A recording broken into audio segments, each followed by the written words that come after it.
Programme कि सुनिए कि कईया ਦੇ ਵਿੱਚ ਵੀ ਦਰਸ਼ਕਾਂ ਦਾ ਸਵਾਗਤ ਹੈ। ਜਿਸ ਤਰ੍ਹਾਂ ਅਸੀਂ ਗਲੋਬਲ ਪੰਜਾਬ ਟੀਵੀ ਤੇ ਚੈਨਲ ਪੰਜਾਬੀ ਤੇ ਦਰਸ਼ਕਾਂ ਨੂੰ ਦਿਖਾ ਰਹੇ ਹਾਂ ਦਿੱਲੀ ਦੇ ਹਾਲਾਤ, ਜਿੱਥੇ ਕਿਸਾਨ ਧਰਨਿਆਂ ਤੇ ਬੈਠੇ ਨੇ, ਉਸੇ ਤਰੀਕੇ ਦੇ ਨਾਲ ਮੀਡੀਆ ਦੇ ਵਿੱਚ ਵੀ ਬਹੁਤ ਜੋਸ਼ ਹੈ। ਤੇ ਬਿਲਕੁਲ ਗੱਲ ਇਹ ਦਰੁਸਤ ਹੈ ਕਿ ਜਦੋਂ ਤਕਰੀਬਨ 4-5 ਲੱਖ ਬੰਦਾ ਦਿੱਲੀ ਪਹੁੰਚਦਾ ਹੋਵੇ ਤੇ ਪੱਤਰਕਾਰ ਜਿਹੜੇ ਨੇ ਉਹ ਬੜੇ ਤਰੀਕੇ ਦੇ ਨਾਲ ਪੱਤਰਕਾਰੀ ਕਰ ਰਹੇ ਨੇ ਤੇ कई मीडिया नूं किसान इस वेले दुरकार रहे ने कि भाई तुसीं पिछे रहो, पर दूजे पासे सोशल मीडिया ने जिहड़ा पक्ष किसानां दा अगे रखिया है पिछले 1-1.5 महीने तो ਉਹਦੇ ਤੋਂ किसान भी ते सरकार भी बहुत खुश है, क्योंकि सरकार तक भी जिस तरीके नाल मीडिया असली गल्लां पहुंचाउंदा है तां ही सरकार नूं शायद पता लगदा है कि निरपक्षता की है ते लोकां नूं अपने पक्ष विच जां वोटरां नूं अपने पक्ष दे विच लिआउण लई उहनां नूं की करना चाहीदा। सो सरकार भी निरपक्षता की एक तरीके दे नाल तारीफ ही करती है, पर दूजे पासे किसान जिहड़े इन्नी ठंड दे विच हुण आह नवंबर का महीना खत्म होण जा रहा आ ते पोह दी संगरांद नूं तकरीबन 15-16 दिन रह गए होणगे।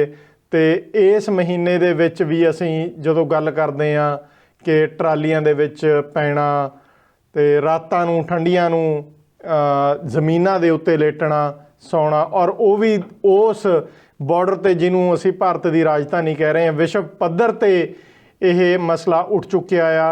बाहरले मुल्कों तो लोगों की सपोर्ट आ रही है बहुत ज़्यादा, जर्मनी तो, फ्रांस तो, कैनेडा तो, अमेरिका तो, आस्ट्रेलिया तो लोग इस वेले यही देख रहे हैं कि पंजाब का किसान जिहड़ा पूरे भारत तो अलावा जिहड़ा एक्सपोर्ट हुंदा, यानी कि पूरे विश्व दे विच अपने ਅੰਨ ਨੂੰ ਪ੍ਰਦਾਨ ਕਰਨ ਲਈ ਜਾਣਿਆ ਜਾਂਦਾ ਹੈ। ਧਰਤੀ ਮਾਂ ਦਾ ਉਹ ਜਾਇਆ ਅੱਜ ਧਰਤੀ ਮਾਂ ਦੀ ਓਟ ਦੇ ਵਿੱਚ ਸੁੱਤਾ ਪਿਆ, ਉਹਦੀ ਗੋਦ ਦੇ ਵਿੱਚ ਸੁੱਤਾ ਪਿਆ ਤੇ ਹਾਕਮ ਸਰਕਾਰਾਂ ਇਸ ਵੇਲੇ ਕੋਈ ਵੀ ਗੱਲ ਨਹੀਂ ਕਰ ਰਹੀਆਂ। ਤੇ ਡਾਕਟਰ ਹਰਸ਼ਿੰਦਰ ਕੌਰ ਹੋਣੀ ਸਾਡੇ ਨਾਲ ਇਸ ਵੇਲੇ ਸਟੂਡੀਓ ਦੇ ਵਿੱਚ ਮੌਜੂਦ ਨੇ, ਕਿਉਂਕਿ ਅਸੀਂ ਲਾਈਵ ਚੱਲ ਰਹੇ ਸੀਗੇ ਦਿੱਲੀ ਤੋਂ ਤੇ ਪ੍ਰੋਗਰਾਮ ਵੀ ਉਹਦੇ ਵਿੱਚ ਹੀ ਅਸੀਂ ਪੈਚ ਕੀਤਾ ਆ ਕਿ ਦਰਸ਼ਕਾਂ ਦਾ ਜਿਹੜਾ ਇੰਟਰਸਟ ਹੈ ਇਸ ਵੇਲੇ ਦਿੱਲੀ ਨੂੰ ਦੇਖਣ ਦਾ, ਉਹਨਾਂ ਟੁੱਟੇ ਵਿੱਚ ਤੁਹਾਨੂੰ ਉੱਥੇ ਦੇ ਵੀ ਨਜ਼ਾਰੇ ਜੋ ਨੇ ਇਸ ਵੇਲੇ, ਕਿਉਂਕਿ ਇਸ ਵੇਲੇ ਜਦੋਂ ਹਨੇਰਾ ਹੁੰਦਾ ਹੈ ਤਾਂ ਉੱਥੇ ਜੋਸ਼ ਭਰਨ ਲਈ ਗੀਤ ਵੀ ਚੱਲਦੇ ਨੇ ਜੋਸ਼ੀਲੇ, ਤੇ ਨਾਲ ਜਿਹੜਾ ਲੰਗਰ ਪ੍ਰਸ਼ਾਦੇ ਦਾ ਕੰਮ ਚੱਲ ਰਿਹਾ, ਬੀਬੀਆਂ ਨੇ ਮੋਰਚੇ ਸਾਹਮਣੇ ਨੇ, ਲੋਕਾਂ ਨੇ ਸਟੋਵ ਲੈ ਕੇ ਗਏ ਹੋਏ ਨੇ, ਘਰਾਂ ਦੇ ਘਰ ਪਾਏ ਹੋਏ ਨੇ ਜੀ ਟਰਾਲੀਆਂ ਤੇ ਉਹ ਵੀ ਅਸੀਂ ਨਜ਼ਾਰਾ ਤੁਹਾਨੂੰ ਨਾਲ ਦੀ ਨਾਲ ਹੀ ਦਿਖਾਈ ਜਾਵਾਂਗੇ।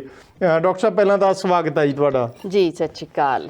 ਤੇ ਡਾਕਟਰ ਸਾਹਿਬ ਗੱਲ ਦਿੱਲੀ ਦੀ ਉਹ ਕਰੀਏ, ਜ਼ਿਆਦਾ ਵਧੀਆ ਆ ਤੇ ਦਿੱਲੀ ਤੋਂ ਹੀ ਸ਼ੁਰੂ ਕਰੋ, ਔਰ ਜੋਸ਼ ਨਾਲ ਹੀ ਚਾਹੀਦੀ ਹੈ ਜੀ ਅੱਜ ਤਾਂ। ਬਿਲਕੁਲ ਜੀ, ਪਹਿਲਾ ਸੁਨੇਹਾ ਤਾਂ ਅਸੀਂ ਦੇਣਾ ਚਾਹੁੰਦੇ ਹਾਂ ਦਿੱਲੀ ਦੇ ਤਖਤ ਨੂੰ, ਕਿਉਂਕਿ ਉਹਨਾਂ ਨੂੰ ਪਤਾ ਹੋਣਾ ਚਾਹੀਦਾ ਕਿ ਤਖਤ ਤਾਜ तख्त नशीं को सहजे ही बदजुबान बना देता है और धीरे धीरे हर हाकम को औरंगजेब बना देता है।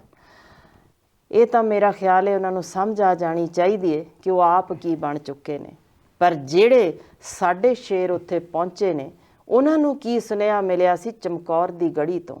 उस 10ਮ पातशाह का जो सुनेहा सी वो भी बड़ा बुलंद सी ਤੇ ਮੇਰਾ ਖਿਆਲ ਹੈ ਉਹਦਾ ਹਰਫ ਅੱਜ ਹਰ ਪੰਜਾਬ ਦੇ ਜਿੰਨੇ ਵੀ ਬਾਸ਼ਿੰਦੇ ਉੱਥੇ ਖੜੇ ਨੇ ਹਰ ਇੱਕ ਦੇ ਵਿੱਚ ਬਿਲਕੁਲ ਉਸੇ ਤਰ੍ਹਾਂ ਉਹੀ ਸਰੂਰ ਵਿੱਚ ਵੇਖਿਆ ਜਾ ਸਕਦਾ ਹੈ।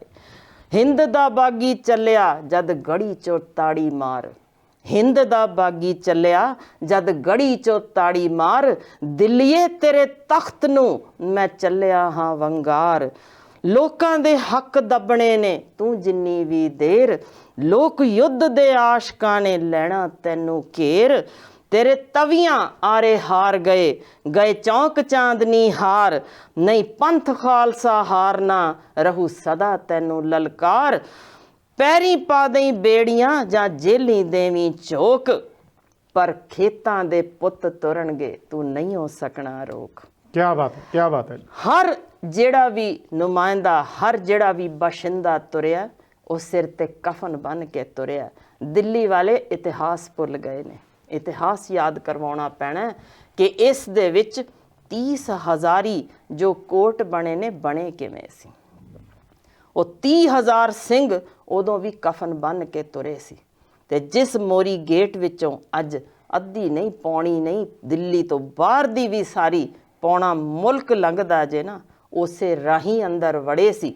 ਤੇ ਜੇ ਕਦੇ ਖਾਲਸਾ ਝੰਡਾ ਕਿਸੇ ਨੇ ਵੇਖਿਆ ਹੋਵੇ ਲਾਲ ਕਿਲੇ ਤੇ, ਉਹ ਵੀ ਸਾਡਾ ਹੀ ਸ਼ੇਰ ਬਹਾਦਰ ਸੀ, ਜਿਹੜਾ ਬਘੇਲ ਸਿੰਘ ਤੇ ਜੱਸਾ ਸਿੰਘ ਹਰਾਂ ਦੇ ਨਾਲ ਜਿਹਨੇ ਖਾਲਸਾ ਝੰਡਾ ਝੂਲ ਦਿੱਤਾ ਸੀ।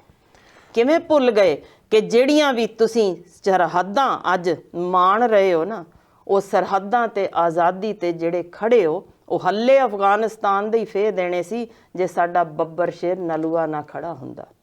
ਤੇ ਜੇ ਲੱਦਾਖ ਵੱਲ ਝਾਤ ਮਾਰੋਗੇ, ਜੇ ਸਾਡਾ ਉੱਥੇ ਦਾ ਸ਼ੇਰ ਜ਼ੋਰਾਵਰ ਸਿੰਘ ਨਾ ਹੁੰਦਾ, ਅੱਜ ਲੱਦਾਖ ਸਾਡੇ ਕੋਲ ਹੋਣਾ ਨਹੀਂ ਸੀ। ਜੇ ਸੰਧੀ ਅੱਜ ਵੀ ਦਿਸਦੀ ਹੈ ਨਾ ਚੀਨ ਦੇ ਨਾਲ, ਤਾਂ ਉਹ ਸਿੱਖ ਰਾਜ ਦੀ ਹੋਈ ਸੀ। ਇਹ ਵੀ ਕਿਵੇਂ ਭੁੱਲ ਗਏ ਕਿ ਕ੍ਰਾਂਤੀ ਜਦੋਂ ਸ਼ੁਰੂ ਹੋਈ ਸੀ ਮੁਲਕ ਦੀ ਆਜ਼ਾਦੀ ਦੇ ਲਈ, ਤਾਂ ਦੋ ਹੀ ਥਾਵਾਂ ਸਾਹਮਣੇ ਦਿਸਦੀਆਂ ਸੀ, ਪੰਜਾਬ ਤੇ ਬੰਗਾਲ। ਅੱਜ ਵੀ ਸਰਹੱਦ ਤੇ ਜੇ ਗੋਲੀਆਂ ਖਾ ਰਹੇ ਨੇ, ਜਾਂ ਰਾਸ਼ਟਰਪਤੀ ਭਵਨ ਨੂੰ ਅੱਜ ਵੀ ਲੋੜ ਪਈਏ ਤਾਂ ਸਿੱਖ ਰੈਜੀਮੈਂਟ ਦੀ ਪਈਏ ਸਾਂਭਣ ਲਈ, ਕਿਉਂ ਭੁੱਲ ਰਹੇ ਹੋ ਕਿ ਇਹ ਛਾਤੀ ਤੇ ਗੋਲੀਆਂ ਖਾਣ ਵਾਲਿਆਂ ਨੂੰ ਜੇ ਇਸ ਤਰੀਕੇ ਜ਼ਲੀਲ ਕੀਤਾ ਜਾਂਦਾ ਰਹੇਗਾ ਤਾਂ ਇਹ ਕਦੇ ਵੀ ਮਾਰ ਨਹੀਂ ਜੇ ਖਾਣ ਲੱਗੇ। ਲੋਕ ਪੁੱਛਦੇ ਨੇ ਇਹ ਕਿਉਂ ਇਸ ਤਰ੍ਹਾਂ ਦੇ ਨੇ। ਮੈਨੂੰ ਅੱਜ ਵੀ ਫੋਨ ਆਇਆ, ਕਮਾਲ ਹੀ ਹੋ ਗਈ ਜੀ, ਤੁਹਾਡੇ ਲੋਕ ਉੱਥੇ ਲੰਗਰ ਲਾ ਰਹੇ ਨੇ। ਅਸੀਂ ਤਾਂ ਇਹੋ ਜਿਹਾ ਨਜ਼ਾਰਾ ਵੀ ਵੇਖਿਆ ਕਿ ਕੁੱਟ ਖਾਣ ਤੋਂ ਬਾਅਦ ਉਸੇ ਹੀ ਪੁਲਿਸ ਵਾਲੇ ਨੂੰ ਪਾਣੀ ਵੀ ਪਿਆਇਆ, ਤੇ ਫਿਰ ਉਹ ਬੁਛਾਰਾਂ ਜਿਨ੍ਹਾਂ ਨੇ ਸੁੱਟੀਆਂ ਸੀ ਉਹਨਾਂ ਨੂੰ ਪੰਗਤ ਵਿੱਚ ਬਿਠਾ ਕੇ ਲੰਗਰ ਵੀ ਛਕਾ ਦਿੱਤਾ। ਕਿਸ ਇਹ ਮਿੱਟੀ ਦੇ ਬਣੇ ਨੇ, ਇਹ ਕਿਉਂ ਇੰਜ ਦੇ ਨੇ? ਜੀ ਡਾਕਟਰ ਸਾਹਿਬ, ਬਿਲਕੁਲ ਇਹੀ ਨਜ਼ਾਰਾ, ਇਹਦਾ ਜਵਾਬ ਵੀ ਲੈਣ ਵਾਲਾ ਹੈ। ਸਾਡੇ ਨਾਲ ਦੋ ਕਾਲਰ ਜੁੜੇ ਹੋਏ ਨੇ ਜੀ, ਉਹਨਾਂ ਨੂੰ ਕਹਾਂਗੇ ਕਿ ਸਵਾਗਤ ਹੈ ਜੀ ਤੁਹਾਡਾ। ਹਾਂਜੀ, ਸਤਿ ਸ੍ਰੀ ਅਕਾਲ ਜੀ। ਸਤਿ ਸ੍ਰੀ ਅਕਾਲ ਜੀ, ਠੀਕ ਠਾਕ ਹੋ ਜੀ? ਡਾਕਟਰ ਸਾਹਿਬ ਸਤਿ ਸ੍ਰੀ ਅਕਾਲ। ਸਤਿ ਸ੍ਰੀ ਅਕਾਲ। ਹਾਂਜੀ ਹਾਂਜੀ, ਮੈਂ ਬਲਦੇਵ ਸਿੰਘ ਚੀਨਾ ਬੋਲ ਰਿਹਾ ਜੀ, ਆਪਣੇ USA ਤੋਂ। ਜੀ ਜੀ ਚੀਨਾ ਸਾਹਿਬ, ਵਧੀਆ ਹੋ ਜੀ? ਹਾਂਜੀ ਬਹੁਤ ਵਧੀਆ ਜੀ। ਮਤਲਬ ਅਸੀਂ ਉਹਨੇ ਤਕਰੀਬਨ ਜੀ 6 ਕੋ ਵਿਹਲੇ ਹੈਗੇ ਆ, ਕਿਉਂਕਿ ਕਰੋਨਾ ਕਰਕੇ ਮਤਲਬ ਇੱਥੇ ਅਸੀਂ ਕੰਮ ਕੁਮ ਨਹੀਂ ਕਰ ਰਹੇ ਹੁਣ, ਮਤਲਬ ਘਰੇ ਬੈਠੇ ਹੁੰਦੇ ਆ। ਤੇ ਤਕਰੀਬਨ 6 ਘੰਟੇ 7 ਘੰਟੇ ਜਿਹੜਾ ਟਾਈਮ ਹੈ ਨਾ, ਉਹ ਆਪਾਂ ਮਤਲਬ ਹੁਣ ਟੈਲੀਵਿਜ਼ਨ ਦਿੰਦੇ ਆ, ਕਿਉਂਕਿ ਜਦੋਂ ਜੋ ਵੀ ਪੰਜਾਬ ਦਾ ਕਿਸਾਨਾਂ ਨੇ ਜੋ ਉੱਥੇ ਮੋਰਚਾ ਲਾਇਆ ਨਾ, ਮਤਲਬ ਉਸ ਸਾਡਾ ਜਿਹੜਾ ਮਨ ਦਾ ਦਿਮਾਗ ਹੈ ਨਾ ਉੱਥੇ ਲੱਗਾ ਆ ਵੀ ਉਹ ਵੇਖੀਏ ਵੀ ਉਹ ਮਤਲਬ ਜੱਟ ਕੀ ਕਰ ਰਹੇ ਨੇ ਜੀ। ਬਾਕੀ ਇਹ ਜਿਹੜੀ ਜਿਸ ਤਰ੍ਹਾਂ ਭੈਣ ਜੀ ਹੁਣੇ ਗੱਲ ਕੀਤੀ ਹੈ ਨਾ ਵੀ ਜਿਹੜਾ ਇਤਿਹਾਸ ਹੁੰਦਾ ਨਾ, ਇਹ ਇਤਿਹਾਸ ਆਪਾਂ ਹੁੰਦਾ ਪੜ੍ਹਨ ਨੂੰ ਤੇ ਸਿੱਖਣ ਨੂੰ ਹੁੰਦਾ ਆ। ਤੇ ਜਿਹੜਾ ਬੰਦਾ ਇਤਿਹਾਸ ਪੜ੍ਹਦਾ ਨਹੀਂ ਤੇ ਸਿੱਖਦਾ ਕੁਛ ਨਹੀਂ ਨਾ, ਉਹ ਬੰਦਾ ਕਾਮਯਾਬ ਨਹੀਂ ਹੈਗਾ। ਮੋਦੀ ਸਾਹਿਬ ਹੁਣ ਜਿਹੜਾ ਸੁੱਖ ਅੱਜ ਮਾਰ ਰਹੇ ਨਾ ਪ੍ਰਧਾਨ ਮੰਤਰੀ ਦਾ, ਇਹਨਾਂ ਨੂੰ ਪਤਾ ਹੋਣਾ ਚਾਹੀਦਾ ਵੀ ਇਹ ਜਿਹੜਾ ਜਿਸ ਦੇਸ਼ ਦਾ ਮੈਂ ਪ੍ਰਧਾਨ ਮੰਤਰੀ ਹੈਗਾ, ਇਹ ਦੇਸ਼ ਨੂੰ ਆਜ਼ਾਦ ਕਰਾਉਣ ਵਾਲਾ ਕੌਣ ਆ? ਤੇ ਮੈਂ ਜੀ ਅੱਜ ਜੇ ਮੈਂ ਇਹਦਾ ਪ੍ਰਧਾਨ ਮੰਤਰੀ ਹਾਂ ਤੇ ਇਹ ਤਾਂ ਹੀ ਆ ਕਿ ਇਹ ਦੇਸ਼ ਆਜ਼ਾਦ ਆ। ਤੇ ਇਸ ਦੇਸ਼ ਨੂੰ ਆਜ਼ਾਦ ਕਿਹਨੇ ਕਰਾਇਆ ਹੈ? ਜੇ ਉਹਨੂੰ ਇਹ ਭੁੱਲ ਗਿਆ ਨਾ ਤੇ ਫਿਰ ਉਹ ਸਮਝ ਲਓ ਵੀ ਉਹ ਆਪਣੀ ਜ਼ਿੰਦਗੀ 'ਚ ਕਾਮਯਾਬ ਨਹੀਂ ਹੋ ਸਕਦਾ। ਬੰਦਾ ਉਹੀ ਆ ਜਿਹੜਾ ਸਿੱਖਦਾ ਆ। ਆਪਾਂ ਰਾਜ ਜਿਹੜਾ ਮਾਣ ਲੈਂਦੇ ਆ, ਪਰ ਰਾਜ ਨੂੰ ਹਾਸਲ ਕਰਨਾ ਬੜਾ ਔਖਾ ਆ। ਤੇ ਜਿਸ ਤਰ੍ਹਾਂ ਇਹ ਰਾਜ ਜਿਸ ਤਰ੍ਹਾਂ ਇਹ ਮਤਲਬ ਦੇਸ਼ ਦਾ ਰਾਜ ਇਹਨੂੰ ਮਿਲਿਆ ਹੈ ਨਾ, ਇਹ ਬੜਾ ਔਖਾ ਮਿਲਿਆ ਏ। ਉਹਦੇ ਵਿੱਚ ਜਿਹੜੇ ਸਿੱਖਣ ਦੀਆਂ ਕੁਰਬਾਨੀਆਂ, ਜਿਸ ਤਰ੍ਹਾਂ ਭੈਣ ਜੀ ਹੋਣਾ ਬਹੁਤ ਦੱਸਿਆ, ਡਿਟੇਲ ਦੱਸਿਆ ਏ ਵੀ ਇਹ ਦੇਸ਼ ਨੂੰ ਆਜ਼ਾਦ ਕਰਾਉਣ ਵਾਲੇ ਇਹ ਨੇ, ਇਸ ਨੂੰ ਦੇਸ਼ ਨੂੰ ਮਤਲਬ ਜਿਹੜੀ ਹੱਦਾਂ ਨੂੰ ਰਾਖੀ ਕਰਨ ਵਾਲੇ ਇਹ ਨੇ, ਇਸ ਦੇਸ਼ ਨੂੰ ਢਿੱਡ ਭਰਨ ਵਾਲੇ ਇਹ ਕਿਸਾਨ ਨੇ, ਇਹ ਕਿਸਾਨ ਨੇ। ਇਹ ਜੇ ਇਹਨਾਂ ਨੂੰ ਵੀ ਇਹ ਭੁੱਲ ਜਾਊਗਾ ਤਾਂ ਮੈਂ ਸਮਝਦਾ ਕਿ ਜਿਹੜਾ ਬੰਦਾ ਕਿਸੇ ਦਾ ਆਸਾਨ ਭੁੱਲ ਜਾਂਦਾ ਨਾ, ਸਭ ਤੋਂ ਵੱਡਾ ਉਹ ਬੰਦਾ ਨਾਸਤਕ ਆ, ਔਰ ਉਹਨੂੰ ਕਦੇ ਪ੍ਰਮਾਤਮਾ ਵੀ ਮਾਫ ਨਹੀਂ ਕਰਦਾ। ਇਸ ਕਰਕੇ ਮੋਦੀ ਸਾਹਿਬ ਨੂੰ ਚਾਹੀਦਾ ਹੈ ਕਿ ਇਹ ਜਿਹੜੇ ਕਿਸਾਨ, ਜੇ ਖਾਸ ਕਰਕੇ ਜਿਹੜੀ ਸਿੱਖ ਕੌਮ ਆ, ਜਿਹੜਾ ਮੇਨ ਕਿਸਾਨ ਆ ਮਤਲਬ ਇੰਡੀਆ ਦਾ, ਉਹ ਜਿਹੜਾ ਮੇਨ ਜਿਹੜਾ ਲੋਕਾਂ ਨੂੰ ਮਤਲਬ ਢਿੱਡ ਭਰ ਰਿਹਾ, ਉਹ ਪੰਜਾਬ ਦਾ ਕਿਸਾਨ ਆ ਤੇ ਹਰਿਆਣਾ ਦਾ ਕਿਸਾਨ ਆ। ਔਰ ਇਹਨਾਂ ਦੀਆਂ ਭਾਵਨਾਵਾਂ ਨੂੰ ਬਿਲਕੁਲ ਖਿਆਲ ਰੱਖਣਾ ਚਾਹੀਦਾ ਹੈ। ਇਹਨਾਂ ਨਾਲ ਇਨਸਾਫ ਕਰਕੇ ਇਹਨਾਂ ਨੂੰ ਜਿਹੜੀ ਚੀਜ਼ ਨਹੀਂ ਚਾਹੁੰਦੇ ਆਪਾਂ ਉਹਨਾਂ ਨੂੰ ਕਿਉਂ ਧੱਕੇ ਨਾਲ ਦਿੰਦੇ ਆ? ਹੁਣ ਡਾਕਟਰ ਸਾਹਿਬ ਜਿਹੜੇ ਆ ਮਤਲਬ ਕੋਈ ਬੰਦਾ ਜਿਹੜਾ ਡਾਕਟਰ ਸਾਹਿਬ ਬੈਠੇ ਨੇ, ਜੇ ਕੋਈ ਮਤਲਬ ਮਰੀਜ਼ ਠੀਕ ਠਾਕ ਆ, ਉਹਨੂੰ ਟੀਕਾ ਲਾਉਣ ਦੀ ਨਹੀਂ ਲੋੜ, ਉਹਨੂੰ ਧੱਕੇ ਨਾਲ ਟੀਕਾ ਲਾਈ, ਉਹ ਧੱਕੇ ਨਾਲ ਮੂੰਹ 'ਚ ਦਵਾਈ ਤੁਨੀ ਜਾਓ, ਕਿੱਡੀ ਮਾੜੀ ਗੱਲ ਆ ਇਹ। ਮਤਲਬ ਇਹ ਹਰਕੇ ਮਤਲਬ ਅਸੀਂ ਕਿਸਾਨਾਂ ਦੇ ਨਾਲ ਆ ਜੀ। ਅਸੀਂ ਤਨ ਮਨ ਤਾਂ ਸਾਡਾ ਉਹਨਾਂ ਪਾਏ ਇੱਥੇ ਅਮਰੀਕਾ 'ਚ ਬੈਠੇ ਹੋਏ ਆ, ਸਾਰਾ ਸੁੱਖ ਮਾਰਦੇ, ਪਰ ਸਾਡਾ ਹੀ ਮਤਲਬ ਇਹ ਵੇਲੇ ਬਹੁਤ ਹੀ ਮੰਨ ਲਓ ਬਹੁਤ ਧੰਨਵਾਦ ਚੀਨਾ ਸਾਹਿਬ। ਅਸੀਂ ਦਿੱਲੀ ਤੋਂ ਪਹਿਲਾਂ ਇੱਕ ਵਾਰੀ ਸਿੱਧਾ ਲਾਈਵ ਜੁੜਾਂਗੇ, ਉੱਥੇ ਦਾ ਨਜ਼ਾਰਾ ਦਿਖਾਵਾਂਗੇ ਜਿੱਦਾਂ ਗੱਲਾਂ ਕੀਤੀਆਂ ਨੇ ਕਿਸਾਨਾਂ ਦੀਆਂ। ਤਾਂ ਕੀ ਹਾਲ ਹੈ? ਕੁਲਦੀਪ ਸਾਡੇ ਸਹਿਯੋਗੀ ਨੇ ਦਿੱਲੀ ਦੇ ਵਿੱਚ। ਕੁਲਦੀਪ, ਤੁਹਾਨੂੰ ਆਵਾਜ਼ ਆ ਰਹੀ ਹੈ ਜੀ ਸਾਡੀ?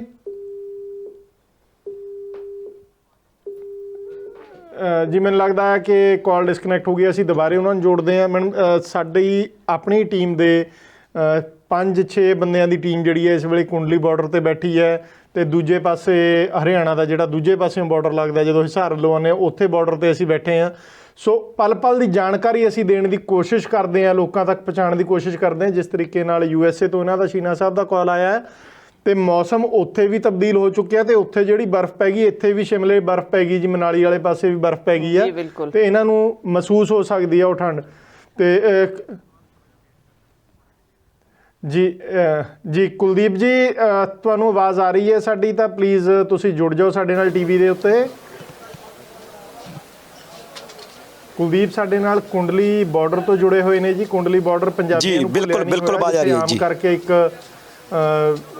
ਹਮੇਸ਼ਾ ਧਰਨਾ ਲੱਗਦਾ ਹੀ ਹੁੰਦਾ ਹੈ, ਮਤਲਬ ਉੱਥੇ ਜਦੋਂ ਵੀ ਅਸੀਂ ਦਿੱਲੀ ਐਂਟਰ ਕਰਨਾ ਤਾਂ ਛੋਟਾ ਮੋਟਾ ਜਾਮ ਕੁੰਡਲੀ ਬਾਰਡਰ ਤੇ ਜ਼ਰੂਰ ਹੁੰਦਾ ਆ। ਕੁਲਦੀਪ, ਕੀ ਮਾਹੌਲ ਹੈ ਇਸ ਵੇਲੇ ਕੁੰਡਲੀ ਬਾਰਡਰ ਤੇ?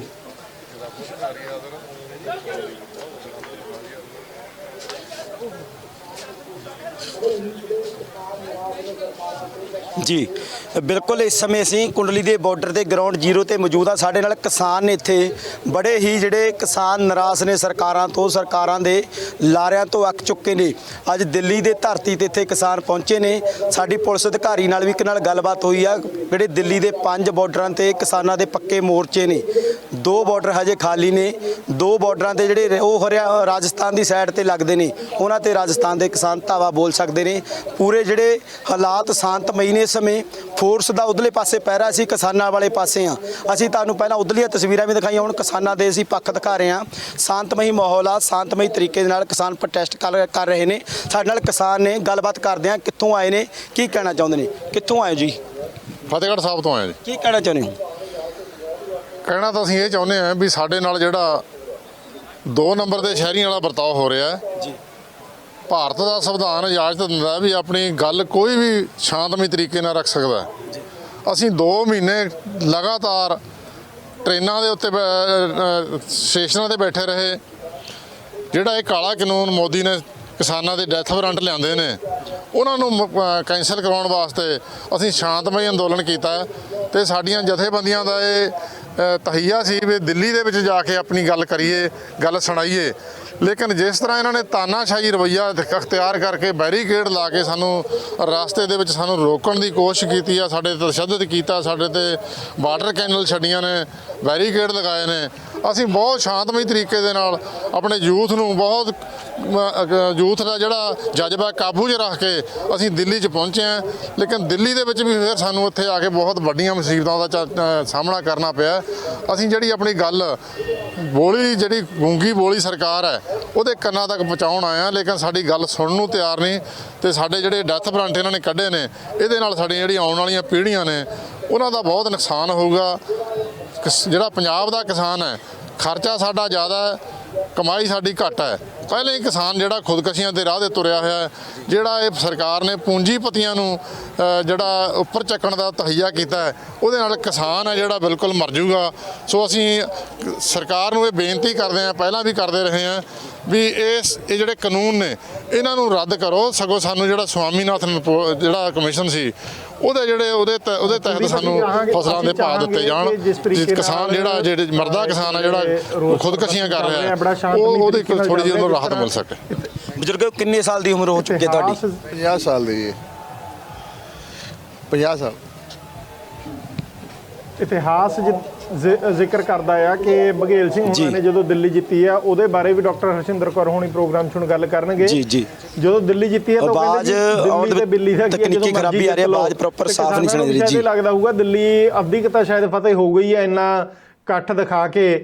ਤੇ ਕਿਸਾਨਾਂ ਦਾ ਇਸ ਵੇਲੇ ਜੋਸ਼ ਮੈਨੂੰ ਲੱਗਦਾ ਹੈ ਕੋਈ ਮੱਠਾ ਪੈਂਦਾ ਤਾਂ ਲੱਗਦਾ ਨਹੀਂ। ਇਹਨਾਂ ਨੂੰ ਲੱਗਦਾ ਹੋਊ ਕਿ ਦਿੱਲੀ ਤਕਰੀਬਨ ਇਹਨਾਂ ਨੇ ਅੱਧੀ ਕੁ ਤਾਂ ਸਰ ਕਰ ਲਈ ਜੀ, ਬਾਰਡਰ ਬੰਦ ਕਰਕੇ।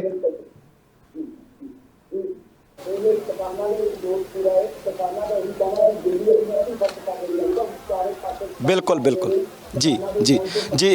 ਇਹ ਕਿਸਾਨਾਂ ਦੇ ਵਿੱਚ ਜੋਸ਼ ਪੂਰਾ ਹੈ। ਕਿਸਾਨਾਂ ਦਾ ਇਹੀ ਕਹਿਣਾ ਕਿ ਦਿੱਲੀ ਅਸੀਂ ਨੇ ਅੱਧੀ ਫਤਿਹ ਕਰ ਲਈ ਹੈ, ਕਿਉਂਕਿ ਚਾਰੇ ਪਾਸੇ ਕਿਸਾਨ ਡਟ ਗਏ ਨੇ। ਕਿਸਾਨਾਂ ਦੇ ਮੋਰਚੇ ਪੱਕੇ ਨੇ। 5-5 7-7 ਮਹੀਨੇ ਦਾ ਰਾਸ਼ਨ ਹੈ। ਉਰੇ ਲੰਗਰ ਦਾ ਪੂਰਾ ਪ੍ਰਬੰਧ ਹੈ। ਹੋਰ ਵੀ ਸੰਸਥਾਵਾਂ ਇੱਥੇ ਲੰਗਰ ਦਾ ਪ੍ਰਬੰਧ ਕਰ ਰਹੀਆਂ ਨੇ। ਗੁਲਾਬ ਜਾਮਣਾਂ ਤੱਕ ਦੇ ਲੰਗਰ ਚੱਲ ਰਹੇ ਨੇ, ਦੁੱਧ ਤੱਕ ਦਾ ਲੰਗਰ ਚੱਲ ਰਿਹਾ, ਖੀਰ ਤੱਕ ਦਾ ਲੰਗਰ ਚੱਲ ਰਿਹਾ। ਕਿਸਾਨਾਂ ਦੇ ਵੱਲੋਂ ਲਗਾਤਾਰ ਲੰਗਰ ਦਾ ਪ੍ਰਬੰਧ ਖੁਦ ਕੀਤਾ ਗਿਆ ਹੈ। ਸਾਡੇ ਨਾਲ ਕਿਸਾਨ ਨੇ, ਨਾਲ ਗੱਲਬਾਤ ਕਰਦੇ ਹਾਂ। ਬਹੁਤ ਧੰਨਵਾਦ। ਕਿੰਨੀ ਉਮਰ ਹੋ ਚੁੱਕੀ ਹੈ ਬਜ਼ੁਰਗੋ? ਤੁਹਾਡੇ ਨਾਲ ਦੁਬਾਰਾ ਜੁੜਨ ਦੀ ਕੋਸ਼ਿਸ਼ ਕਰਾਂਗੇ। ਅਜਿਹਾ ਅੰਦੋਲਨ ਕਦੇ ਦੇਖਿਆ? ਪਹਿਲੀ ਵਾਰੀ ਏਡਾ ਵੱਡਾ ਅੰਦੋਲਨ ਲੋਕਾਂ ਨੂੰ ਇੱਕ ਵਾਰੀ ਜਾਣੂ ਕਰਾਓ ਜੀ। ਜੀ ਜ਼ਰੂਰ, ਪਰ ਉਸ ਤੋਂ ਪਹਿਲਾਂ ਮੈਂ ਇੱਕ ਜਵਾਬ ਦੇਣਾ ਚਾਹੁੰਦੀ ਹਾਂ। ਸਾਡੇ ਤੇ ਇੱਕ ਇਲਜ਼ਾਮ ਲੱਗਿਆ, ਜੋ ਮੇਰਾ ਖਿਆਲ ਹੈ ਟਵਿੱਟਰ ਤੇ ਤੇ ਵੀ ਫੇਸਬੁੱਕ ਤੇ ਵੀ ਜੋ ਚੱਲ ਰਿਹਾ ਹੈ ਕਿ ਸਾਡੀ ਇੱਕ ਮਾਂ ਦੇ ਉੱਤੇ ਇਹ ਇਲਜ਼ਾਮ ਲਾਇਆ ਗਿਆ ਕਿ 100 ਰੁਪਏ ਤੇ ਇਹ ਇੱਥੇ ਖੜੀ ਆ ਸ਼ਾਹੀਨ ਬਾਗ ਦੀ ਇਹ ਲਿਆਈ ਹੋਈ ਕੋਈ ਔਰਤ ਹੈ। ਮੈਂ ਸਿਰਫ ਇੰਨੀ ਸਤਰ ਹੀ ਉਸ ਨੂੰ ਵਾਪਸ ਦੱਸਣਾ ਚਾਹੁੰਦੀ ਹਾਂ ਜੋ ਇਹੋ ਜਿਹੀ ਗੱਲ ਫੇਸਬੁੱਕ ਜਾਂ ਟਵਿੱਟਰ ਤੇ ਬੋਲ ਰਹੀ ਹੈ ਉਹਨੂੰ ਪਤਾ ਹੋਣਾ ਚਾਹੀਦਾ ਹੈ। ਡਾਕਟਰ ਸਾਹਿਬ ਮੈਂ ਪਹਿਲਾਂ ਸ਼ਾਹੀਨ ਬਾਗ ਨਹੀਂ ਜੀ ਪਹਿਲਾਂ ਮੈਂ ਸਾਫ਼ ਕਰਾਂ, ਇਹ ਕੰਗਨਾ ਰਣੌਤ ਨੇ ਜੀ ਜਿਨ੍ਹਾਂ ਨੇ ਭੱਦੀ ਸ਼ਬਦਾਵਲੀ ਵਰਤੀ ਹੈ ਟਵਿੱਟਰ ਦੇ ਉੱਤੇ ਜਾਂ ਸੋਸ਼ਲ ਮੀਡੀਆ ਦੇ ਉੱਤੇ, ਔਰ ਉਹਨਾਂ ਨੇ ਇਹ ਸ਼ਬਦ ਵਰਤੇ ਨੇ ਹਾ ਹਾ ਹਾ ਸ਼ੀ ਇਜ਼ ਦ ਸੇਮ ਦਾਦੀ who featured in Time magazine for being the most powerful Indian and she is available in 100 rupees। ਸੋ ਕੰਗਣਾ ਹੁਣਾਂ ਨੂੰ ਜ਼ਰੂਰ ਜੋਸ਼ ਹੈ, ਉਹਨਾਂ ਨੂੰ ਜਵਾਬ ਹੁਣ ਦਿਓ ਜੀ। ਤੇ ਉਹਨਾਂ ਨੂੰ ਹੀ ਕਹਿਣਾ ਚਾਹੁੰਦੀ ਆ ਕਿ ਆਓ ਮੁਕਾਬਲੇ ਤੇ ਤੁਹਾਨੂੰ ਦਸੀਏ ਸ਼ਾਹੀਨ ਬਾਗ ਤੇ ਗੁਰੂ ਕੇ ਬਾਗ ਦੇ ਮੋਰਚੇ ਵਿੱਚ ਫਰਕ ਕੀ ਹੈ। ਸਾਡੀਆਂ ਧੀਆਂ 1-1 ਸਾਲ ਦੇ ਬੱਚੇ ਨੂੰ ਗੋਦ ਵਿੱਚ ਲੈ ਕੇ ਗੋਲੀਆਂ ਖਾ ਕੇ ਸ਼ਹੀਦ ਹੋਈਆਂ ਸੀ। ਜੇ ਪਤਾ ਹੋਵੇ ਉਹਨਾਂ ਨੂੰ ਇਤਿਹਾਸ ਦਾ ਤਾਂ ਇਹੋ ਜਿਹੀ ਜੁਰਤ ਨਹੀਂ ਕਰ ਸਕਦੀਆਂ। 100 ਰੁਪਏ ਦੀ ਗੱਲ ਸੁਣਨ ਤੋਂ ਪਹਿਲਾਂ ਮੈਂ ਇਹ ਸਵਾਲ ਪੁੱਛਣਾ ਚਾਹੁੰਦੀ ਹਾਂ ਕਿ ਜੇ ਉਦੋਂ ਸਿੰਘਾਂ ਦੇ 12 ਨਾ ਵੱਜੇ ਹੁੰਦੇ, ਰਾਤ ਨੂੰ ਜੇ ਉਹ ਨਾ ਨਿਕਲ ਕੇ ਦੂਜਿਆਂ ਦੀਆਂ ਧੀਆਂ ਭੈਣਾਂ ਵਾਪਸ ਚੁੱਕ ਕੇ ਲਿਆਏ ਹੁੰਦੇ ਤਾਂ ਅੱਜ ਹਿੰਦੁਸਤਾਨ ਵਿੱਚ ਸਿਰਫ ਮੁਗਲਾਂ ਦਾ ਰਾਜ ਹੋਣਾ ਸੀ ਤੇ ਇੱਥੇ ਹਰਮ ਹੋਣੇ ਸੀ ਮੁਗਲਾਂ ਦੇ, ਜਿੱਥੇ ਔਰਤਾਂ ਟਕੇ ਸਿਰ ਵਿਕਦੀਆਂ ਹੁੰਦੀਆਂ। ਜੇ ਅੱਜ ਬੈਠੀਆਂ ਨੇ ਔਰਤਾਂ ਘਰਾਂ ਦੇ ਵਿੱਚ ਤਾਂ ਉਹ ਸਿੰਘ ਸਨ ਜਿਹੜੇ ਸ਼ਹਾਦਤ ਪਾ ਗਏ ਸਿਰਫ ਇਹੀ ਕਿ ਅਸੀਂ ਦੂਜਿਆਂ ਦੀਆਂ ਧੀਆਂ ਭੈਣਾਂ ਵਾਪਸ ਲਿਆਉਣੀਆਂ। ਉਸੇ ਸਿੰਘਾਂ ਦੀਆਂ ਧੀਆਂ ਭੈਣਾਂ ਨੂੰ 100 ਰੁਪਏ 'ਚ ਵਿਕਣ ਤੋਂ ਪਹਿਲਾਂ ਜ਼ਰਾ ਆਪਣੇ ਗਰੇਬਾਨ 'ਚ ਝਾਤ ਮਾਰ ਕੇ ਵੇਖੋ ਕਿ ਜਦੋਂ ਹੱਲੇ ਹੋ ਰਹੇ ਸਨ, 1 ਨਹੀਂ 2 ਨਹੀਂ ਕੀ ਗਜ਼ਨੀ ਕੀ ਤੈਮੂਰ ਸਭ ਪਾਸਿਓਂ, ਕਿਉਂ ਕੰਬਦੇ ਸਨ ਲੋਕ ਕਿ ਇਹ ਜਿਹੜਾ ਇਲਾਕਾ ਪੰਜਾਬ ਦਾ ਏ ਇਹਦੇ 'ਚ ਵੜਨ ਦਾ ਮਤਲਬ ਹੈ ਸਿਰਫ ਮੌਤ। ਕਿਉਂ ਕੰਬਦੇ ਸਨ? ਕਿਉਂਕਿ ਇੱਥੇ ਦਾ ਇੱਕ ਬੰਦਾ ਜਾਣਦਾ ਹੈ ਜ਼ਿੰਦਗੀ ਨਾਲੋਂ ਸਾਨੂੰ ਮੌਤ ਪਿਆਰੀ ਹੈ। ਅਸੀਂ ਸਵੇਰੇ ਉੱਠ ਕੇ ਪਹਿਲੀ ਚੀਜ਼ ਸ਼ੁਕਰਾਨਾ ਕਰਦੇ ਹਾਂ ਅੱਜ ਦਾ ਦਿਨ ਮਿਲ ਗਿਆ ਜੇ। ਤੇ ਸਾਡੇ ਵੱਡੇ ਵਡੇਰੇ ਤਾਂ ਘੋੜਿਆਂ ਤੇ ਚੜ੍ਹ ਕੇ ਰਾਤ ਲੰਘਾਉਂਦੇ ਸਨ। ਉਹਨਾਂ ਨੂੰ ਜ਼ਿੰਦਗੀ ਨਾਲ ਪਿਆਰ ਨਹੀਂ ਸੀ, ਉਹਨਾਂ ਨੂੰ ਸੀ ਕਿ ਸਾਡਾ ਮਰਨਾ ਸਾਰਥਕ ਹੋ ਜਾਏ। ਇਹੋ ਜਿਹੇ ਲੋਕ ਜਿਹੜੇ ਆਪਣੀ ਜ਼ਿੰਦਗੀ ਨਾਲੋਂ ਵੱਧ ਦੂਜਿਆਂ ਦੀ ਜ਼ਿੰਦਗੀ ਬਚਾਉਣ ਲਈ ਜੀ ਰਹੇ ਹੋਣ, ਉਹਨਾਂ ਵਾਸਤੇ ਹੱਕ ਵਿੱਚ ਜੇ ਆਵਾਜ਼ ਨਹੀਂ ਚੁੱਕਣੀ ਤਾਂ ਉਹਨਾਂ ਦੇ ਇਸ ਤਰ੍ਹਾਂ ਦੇ ਲਾਂਛਣ ਲਾਉਣ ਤੋਂ ਪਹਿਲਾਂ ਇਤਿਹਾਸ ਵਿੱਚ ਜ਼ਰੂਰ ਝਾਤ ਮਾਰ ਲਿਓ ਕਿ ਇਹ ਹੀ ਨੇ ਜਿਨ੍ਹਾਂ ਨੇ ਰੱਜਿਆਂ ਹੋਇਆਂ ਨੂੰ ਜਿਹੜਾ ਰਜਾਉਣ ਦੀ ਗੱਲ ਨਹੀਂ ਕਰਦੇ, ਭੁੱਖਿਆਂ ਨੂੰ ਰਜਾਉਣ ਦੀ ਗੱਲ ਕਰਦੇ ਨੇ। ਜਿੰਨਾ ਵੀ ਕਮਾ ਲੈਣ ਦਸਵੰਧ ਕੱਢ ਦਿੰਦੇ ਨੇ। ਉਹ ਜ਼ਰਾ ਆਪਣੇ 'ਚ ਝਾਤ ਮਾਰੋ ਕਿੰਨੇ ਕੁ ਕੱਢ ਕੇ ਕਿੰਨਿਆਂ ਕੁ ਨੂੰ ਖਵਾ ਸਕੇ। ਇਹ ਸਿਰਫ ਜੁਰਤ ਜੇ ਕਰਨ ਜੋਗਾ ਕੋਈ ਹੈ ਤਾਂ ਪੰਜਾਬ ਦਾ ਬੰਦਾ ਕਰ ਸਕਦਾ ਜੀ। ਡਾਕਟਰ ਸਾਹਿਬ, ਇਸ ਤੋਂ ਪਹਿਲਾਂ ਸਾਡੇ ਗੁਰੂਆਂ ਨੇ ਜ਼ਰੂਰ ਦਿੱਲੀ ਦੇ ਵਿੱਚ ਜਿਸ ਤਰੀਕੇ ਨਾਲ ਡੇਰੇ ਪਾਏ ਹੋਏ ਸੀਗੇ, ਸਾਡੇ ਗੁਰੂ ਘਰ ਨੇ ਉੱਥੇ, ਔਰ 47 ਦੇ ਵਿੱਚ ਜਿਹੜਾ ਸੰਤਾਪ ਹੰਢਾਇਆ ਸੀਗਾ, 47 ਦੀ ਵੰਡ ਤੋਂ ਬਾਅਦ ਦਿੱਲੀ ਦੇ ਵਿੱਚ ਜਿਸ ਤਰੀਕੇ ਨਾਲ ਪੰਜਾਬੀ ਸ਼ਰਨਾਰਥੀ ਵਸੇ ਸੀ ਆ ਕੇ ਉਹਨਾਂ ਨੇ ਦਿੱਲੀ ਨੂੰ ਵਧਾਇਆ ਤੇ ਵੱਡਾ ਕੀਤਾ। ਦਿੱਲੀ ਕਹਿੰਦੇ ਦਿਲ ਵਾਲਿਆਂ ਦੀ ਹੈ, ਤਾਂ ਦਿਲ ਵਾਲਿਆਂ ਦੀ ਐਵੇਂ ਨਹੀਂ ਬਣੀ ਉਹ ਜਦੋਂ ਦੁੱਗਣੀ ਪੋਪੂਲੇਸ਼ਨ ਹੋ ਗਈ ਸੀ 1947 ਤੋਂ ਲੈ ਕੇ 51 ਤੱਕ ਦਿੱਲੀ ਦੀ। ਉਦੋਂ ਬਾਅਦ ਦਿੱਲੀ ਉਹ ਤਰੱਕੀ ਦੀਆਂ ਰਾਹਾਂ ਤੇ ਪਿਆ ਜਿਹਦੇ ਵਿੱਚ ਸਰਦਾਰਾਂ ਦਾ ਪੰਜਾਬੀਆਂ ਦਾ ਬਹੁਤ ਵੱਡਾ ਯੋਗਦਾਨ ਹੈ। ਤੇ ਭਾਜੀ ਯੂਪੀ 'ਚ ਸ਼ੇਰਾਂ ਦਾ ਮੁਕਾਬਲਾ ਨਿਹੱਥਿਆਂ ਨੇ ਕੀਤਾ ਸੀ ਤਾਂ ਜਾ ਕੇ ਉਹਨਾਂ ਨੇ ਉੱਥੇ ਵਸਾਇਆ। ਤੇ ਕੀ ਅੱਜ ਲਹਿਲਾਉਂਦੇ ਜੇ ਖੇਤ ਨੇ ਤਾਂ ਇਹਨਾਂ ਦੇ ਸਦਕਾ ਨੇ। ਕਿਉਂ ਆਖਰ ਦੁਨੀਆ ਦੇ ਹਰ ਕੋਨੇ ਵਿੱਚ ਪੰਜਾਬੀਆਂ ਨੂੰ ਸੱਦਿਆ ਜਾਂਦਾ ਕਿ ਇੱਥੇ ਬੈਰਨ ਲੈਂਡ ਹੈ, ਜੇ ਇਹਨੂੰ ਵਸਾਉਣਾ ਤਾਂ ਸਿਰਫ ਪੰਜਾਬੀ ਵਸਾ ਸਕਦੇ ਨੇ। ਇਹੋ ਜਿਹੀਆਂ ਚੀਜ਼ਾਂ ਯਾਦ ਰੱਖਣ ਦੀ ਲੋੜ ਹੈ, ਭੁਲਾਉਣ ਦੀ ਲੋੜ ਨਹੀਂ ਹੈ ਜੀ। ਡਾਕਟਰ ਸਾਹਿਬ, ਇਸੇ ਦੇ ਨਾਲ ਹੀ ਮੈਂ ਇਹ ਵੀ ਦੱਸਣਾ ਚਾਹੂੰਗਾ, ਜਿਸ ਤਰ੍ਹਾਂ ਸ਼ਾਂਤੀ ਦੇ ਪੁੰਜ 9ਵੇਂ ਪਾਤਸ਼ਾਹ ਸ੍ਰੀ ਗੁਰੂ ਤੇਗ ਬਹਾਦਰ ਸਾਹਿਬ ਨੇ ਪਹਿਲਾਂ ਔਰੰਗਜ਼ੇਬ ਨੂੰ ਚੇਤਾਵਨੀ ਦੇ ਕੇ, ਚੁਣੌਤੀ ਦੇ ਕੇ ਕਿ ਭਾਈ ਇਸ ਦਾ ਸ਼ਹਾਦਤਾਂ ਦਾ ਜਾਮਾ ਵੀ ਪੀ ਸਕਦੇ ਆ। ਉਸ ਤੋਂ ਬਾਅਦ ਚਾਂਦਨੀ ਚੌਂਕ ਦੇ ਵਿੱਚ ਉਹਨਾਂ ਨੇ ਸ਼ਹੀਦੀ ਪ੍ਰਾਪਤ ਕੀਤੀ ਹੈ, ਜਿਹਨੂੰ ਅੱਜ ਪੂਰੀ ਦੁਨੀਆ ਜਾਣਦੀ ਹੈ ਕਿ ਅਜਿਹੀ ਸ਼ਹੀਦੀ ਦੀ ਮਿਸਾਲ ਕਿਤੇ ਨਹੀਂ ਮਿਲਦੀ। ਉਸ ਤੋਂ ਪਹਿਲਾਂ ਸ਼੍ਰੀ ਹਰਕ੍ਰਿਸ਼ਨ ਪਾਤਸ਼ਾਹ ਜੀ ਨੇ, ਉਹਨਾਂ ਨੇ ਜਿਸ ਤਰੀਕੇ ਨਾਲ ਆਮ ਜੀਵਨ ਦੀ ਤਰ੍ਹਾਂ, ਆਮ ਵਿਅਕਤੀਆਂ ਦੀ ਤਰ੍ਹਾਂ ਉਹਨਾਂ ਨੇ ਬਿਮਾਰੀ ਨਾਲ ਜੂਝਦੇ ਹੋਏ ਜਿਹੜੇ ਜੋਤੀ ਜੋਤ ਸਮਾਏ ਨੇ ਉਹ, ਤੇ ਆਮ ਜ਼ਿੰਦਗੀ, ਉਸ ਤੋਂ ਬਾਅਦ ਸ਼ਹਾਦਤ, ਤੇ ਉਸ ਤੋਂ ਬਾਅਦ ਹਥਿਆਰ ਜਿਹੜੇ ਦਸਮ ਪਾਤਸ਼ਾਹ ਨੇ ਔਰੰਗਜ਼ੇਬ ਦੀਆਂ ਫੌਜਾਂ ਦੇ ਖਿਲਾਫ, ਮੁਗਲਾਂ ਦੇ ਖਿਲਾਫ, ਤੇ ਉਹ ਤਾਂ ਇਤਿਹਾਸ ਮਤਲਬ ਨਿੱਕੇ ਨਿੱਕੇ ਬੱਚੇ ਵੀ ਵਾਰਤੇ ਉਹਨਾਂ ਨੇ। ਤੇ ਉਹ ਇਤਿਹਾਸ ਹੁਣ ਤੱਕ ਸਮੋਇਆ ਨਹੀਂ ਜਾ ਸਕ ਰਿਹਾ ਉਸ ਇਤਿਹਾਸ ਦਾ ਦਰਦ, ਜਦੋਂ ਹਰ ਸਾਲ ਜੋੜ ਮੇਲ ਲੱਗਦੇ ਨੇ ਫਤਿਹਗੜ੍ਹ ਸਾਹਿਬ, ਚਮਕੌਰ ਸਾਹਿਬ, ਤਾਂ ਉਹ ਅੱਜ ਵੀ ਦਰਦ ਲੋਕਾਂ ਦੇ ਦਿਲਾਂ ਦੇ ਵਿੱਚ ਧੜਕਦਾ। ਇਸ ਜੋਸ਼ ਦੇ ਨਾਲ ਅਸੀਂ ਸ਼ਹਾਦਤਾਂ ਵੀ ਪ੍ਰਾਪਤ ਕਰਦੇ ਹਾਂ।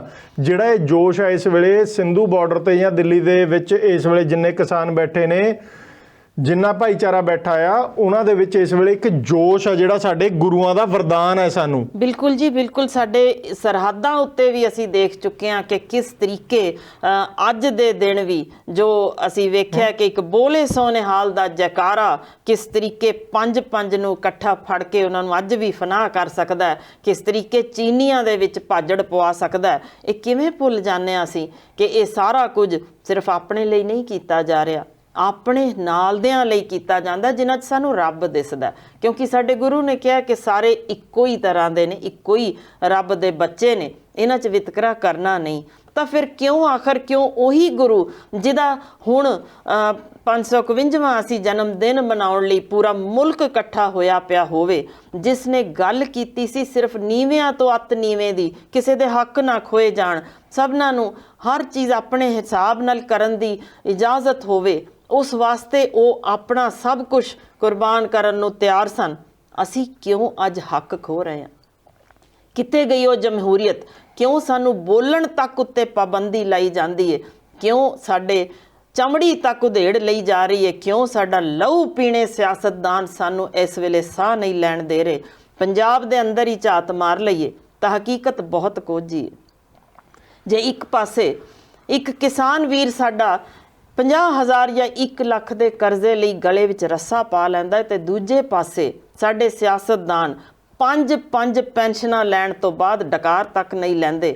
ਆਖਰ ਕਿਉਂ ਇਹ ਲਹੂ ਪੀਣੇ ਸਿਆਸਤਦਾਨ ਸਾਡੇ ਉੱਤੇ ਚਿੰਬੜੇ ਅੱਜ ਵੀ ਸਾਨੂੰ ਮੂੰਹ ਤੇ ਇਸ ਤਰੀਕੇ ਮੁਸਕਰਾ ਕੇ ਦੋਗਲਾਪਨ ਜ਼ਾਹਰ ਕਰਦੇ ਨੇ, ਫਿਰ ਵੀ ਅਸੀਂ ਆਰਾਮ ਨਾਲ ਸੁਣ ਲੈਂਦੇ ਹਾਂ। ਲਾਹਨਤ ਪਾਉਣ ਲਈ ਸਾਡਾ ਜਿਗਰਾ ਕਿਉਂ ਨਹੀਂ ਤੇ ਸਾਨੂੰ ਖੜਾ ਕਰਦਾ ਕਿ ਇਸ ਤਰ੍ਹਾਂ ਦੀ ਗੰਦਗੀ ਅਸੀਂ ਨਹੀਂ ਵੇਖਣਾ ਚਾਹੁੰਦੇ। ਸਿਰਫ ਉੱਥੇ ਹੀ ਨਹੀਂ, ਇਹ ਆਪ ਜਿਹੜੇ ਅੱਜ ਗੱਜ ਕੇ ਬੋਲਦੇ ਨੇ ਨਾ ਲਹੂ ਪੀਣੇ ਸਿਆਸਤਦਾਨ, ਕਿ ਇਹ ਮੁਜ਼ਾਹਰੇ ਕਰਨ ਵਾਲਿਆਂ ਉੱਤੇ ਕਿਉਂ ਹੱਥ ਚੁੱਕਿਆ ਗਿਆ। ਸਵਾਲ ਇਹ ਵੀ ਪੁੱਛਣਾ ਬਣਦਾ ਹੈ ਕਿ ਸਾਡੇ ਹੀ ਆਪਣੇ ਟੀਚਰ ਸਨ ਜਿਹੜੇ ਖੜੇ ਸਨ ਇਸੇ ਹੀ ਤਰ੍ਹਾਂ ਮੁਜ਼ਾਹਰਾ ਕਰਨ ਲਈ, ਕਿਉਂ ਉਹਨਾਂ ਦੀਆਂ ਚੁੰਨੀਆਂ ਪਾੜੀਆਂ ਗਈਆਂ? ਕਿਉਂ ਉਹਨਾਂ ਨੂੰ ਛਾਲਾਂ ਮਾਰਨੀਆਂ ਪਈਆਂ ਨਦੀਆਂ ਦੇ ਵਿੱਚ? ਕਿਉਂ ਉਹਨਾਂ ਦੇ ਵੀ ਇਹ ਜਮਹੂਰੀਅਤ ਦਾ ਹੱਕ ਖੋਹ ਲਿਆ ਗਿਆ? ਸਵਾਲ ਤਾਂ ਇਹ ਵੀ ਉੱਠਦਾ ਜੇ ਕਿ ਜਿੰਨੇ ਰਜਵਾੜਿਆਂ ਦਾ ਸ਼ੁਰੂ ਤੋਂ ਜੋ ਹਮੇਸ਼ਾ ਧਿਆਨ ਰਿਹਾ ਹੈ ਕਿ ਸ਼ਾਮ ਦਾ ਸਮਾਂ ਆਉਂਦਾ ਨੇ ਨਾ, ਸ਼ਰਾਬ ਤੇ ਸ਼ਬਾਬ ਉਹਨਾਂ ਦੇ ਹੱਡੀ ਰਚ ਚੁੱਕੀ ਹੈ, ਉਹ ਅੱਜ ਵੀ ਜਾਰੀ ਹੈ। ਆਖਰ ਕਿਉਂ ਉਹਨਾਂ ਨੂੰ ਨਹੀਂ ਇਹ ਪੀੜ ਦਿਸਦੀ? ਸਾਡੇ ਹੀ ਆਪਣੇ ਲਹੂ ਪੀਣੇ ਸਿਆਸਤਦਾਨ ਸਿਰਫ ਕੈਮਰਿਆਂ ਤੱਕ ਸੀਮਤ ਕਿਉਂ ਹੋ ਗਏ ਨੇ? ਕਿਉਂ ਨਹੀਂ ਲੋਕਾਂ ਦੇ ਵਿੱਚ ਨਿੱਤਰ ਕੇ ਉਹਨਾਂ ਦੀ ਪੀੜ ਵੇਖਦੇ? ਕਿਉਂ ਆਖਰ NRI ਵੀਰਾਂ ਕੋਲੋਂ ਜੋ ਬੋਰੇ ਭਰ ਕੇ ਪੈਸੇ ਪੰਜਾਬ ਦੀ ਬਿਹਤਰੀ ਲਈ ਪਾਰਟੀਆਂ ਨੂੰ ਦਿੱਤੇ ਜਾਂਦੇ ਨੇ, ਉਹ ਪਰਸਨਲ ਯੂਜ਼ ਲਈ ਕਿਉਂ ਖਤਮ ਹੋ ਜਾਂਦੇ ਨੇ? ਪੰਜਾਬ ਵਿੱਚ ਉਸ ਦਾ 1 ਰੁਪਈਆ ਇੱਕ ਆਨਾ ਵੀ ਖਰਚਿਆ ਨਹੀਂ ਦਿਸਦਾ।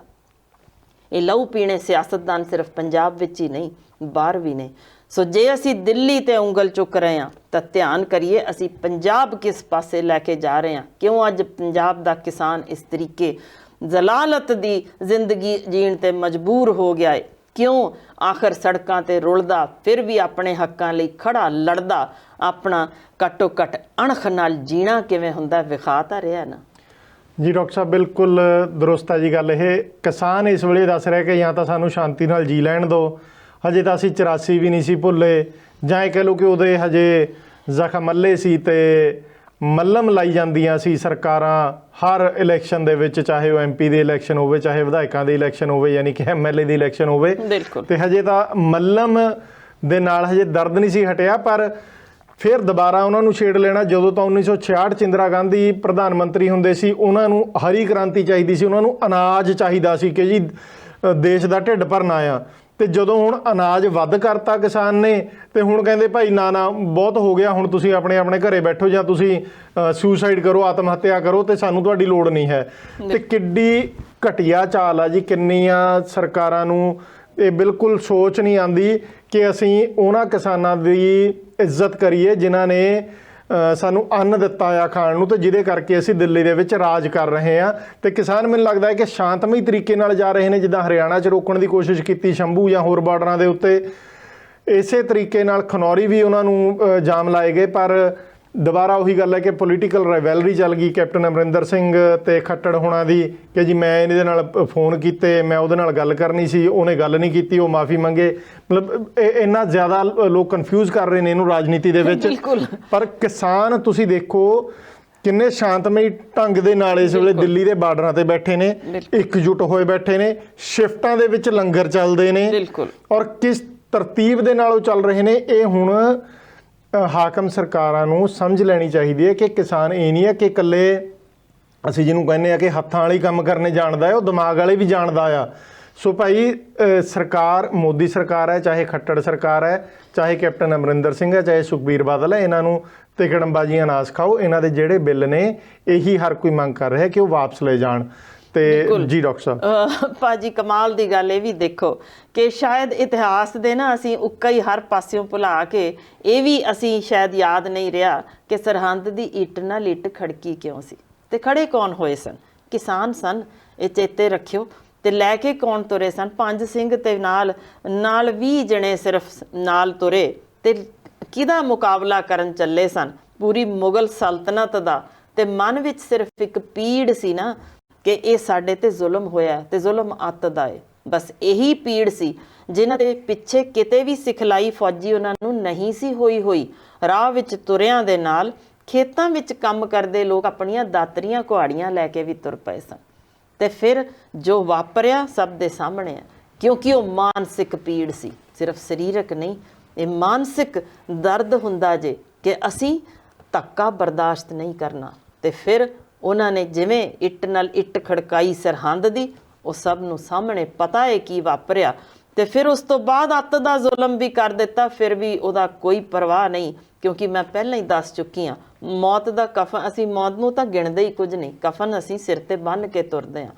ਪਰ ਅੱਜ ਇੱਟ ਨਾਲ ਇੱਟ ਖੜਕਾਉਣ ਤੋਂ ਪਹਿਲਾਂ ਜੇ ਮੇਰਾ ਖਿਆਲ ਹੈ ਅੱਜ ਵੀ ਪੁੱਤਰ ਸਮਝ ਕੇ ਜੋ ਸਿਆਸਤਦਾਨ ਗੱਦੀ ਨਸ਼ੀਨ ਨੇ ਇਹ ਸਮਝ ਲੈਣ ਕਿ ਪਿਓ ਤੋਂ ਕਦੇ ਨਾ ਕਦੇ ਗਲਤੀ ਹੋ ਜਾਂਦੀ ਏ ਤੇ ਕੋਈ ਨੀਵਾ ਨਹੀਂ ਪੈ ਜਾਂਦਾ ਕਿ ਪੁੱਤਰ ਨੂੰ ਗੱਲ ਲਾ ਲਿਆ ਜਾਏ, ਚੱਲ ਅੱਜ ਤੇਰੀ ਗੱਲ ਵੀ ਮੰਨੀ। ਇਹ ਕਰਨ ਨਾਲ ਕੋਈ ਨੀਵਾ ਨਹੀਂ ਪੈ ਜਾਂਦਾ।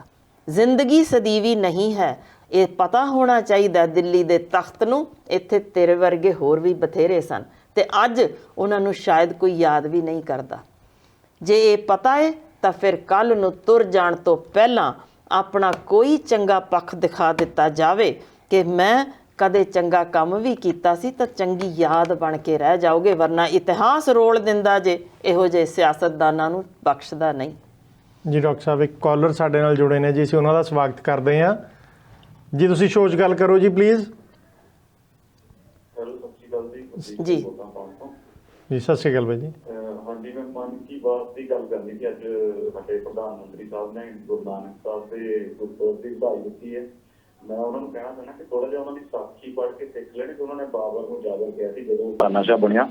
ਦੂਜਾ ਮੈਂ ਕੰਗਨਾ ਰਾਊਤ ਕੋਈ ਐਕਟਰੈਸ ਹੈ, ਉਹਨੇ ਇੱਕ ਸਾਡੀ ਬਜ਼ੁਰਗ ਮਾਤਾ ਨੂੰ ਮਤਲਬ ਸ਼ਾਹੀਨ ਬਾਗ ਦੀ ਕਿਸੇ ਬਜ਼ੁਰਗ ਮਾਤਾ ਨਾਲ ਮਿਲਾ ਕੇ ਤੁਲਨਾ ਕਰਕੇ ਕਿਹਾ ਵੀ ਉਹ 100 ਰੁਪਇਆ ਲੈ ਕੇ ਨਾਟਕ ਕਰਨ ਆਉਂਦੀ ਹੈ। ਮੈਂ ਉਹਨਾਂ ਨੂੰ ਉਸ ਬੀਬੀ ਨੂੰ ਦੱਸਣਾ ਚਾਹੁੰਦਾ ਹਾਂ ਕਿ ਹਰ ਕਿਸੇ ਨੂੰ ਆਪਣੇ ਵਰਗਾ ਨਹੀਂ ਸਮਝ ਲੈਣਾ ਚਾਹੀਦਾ।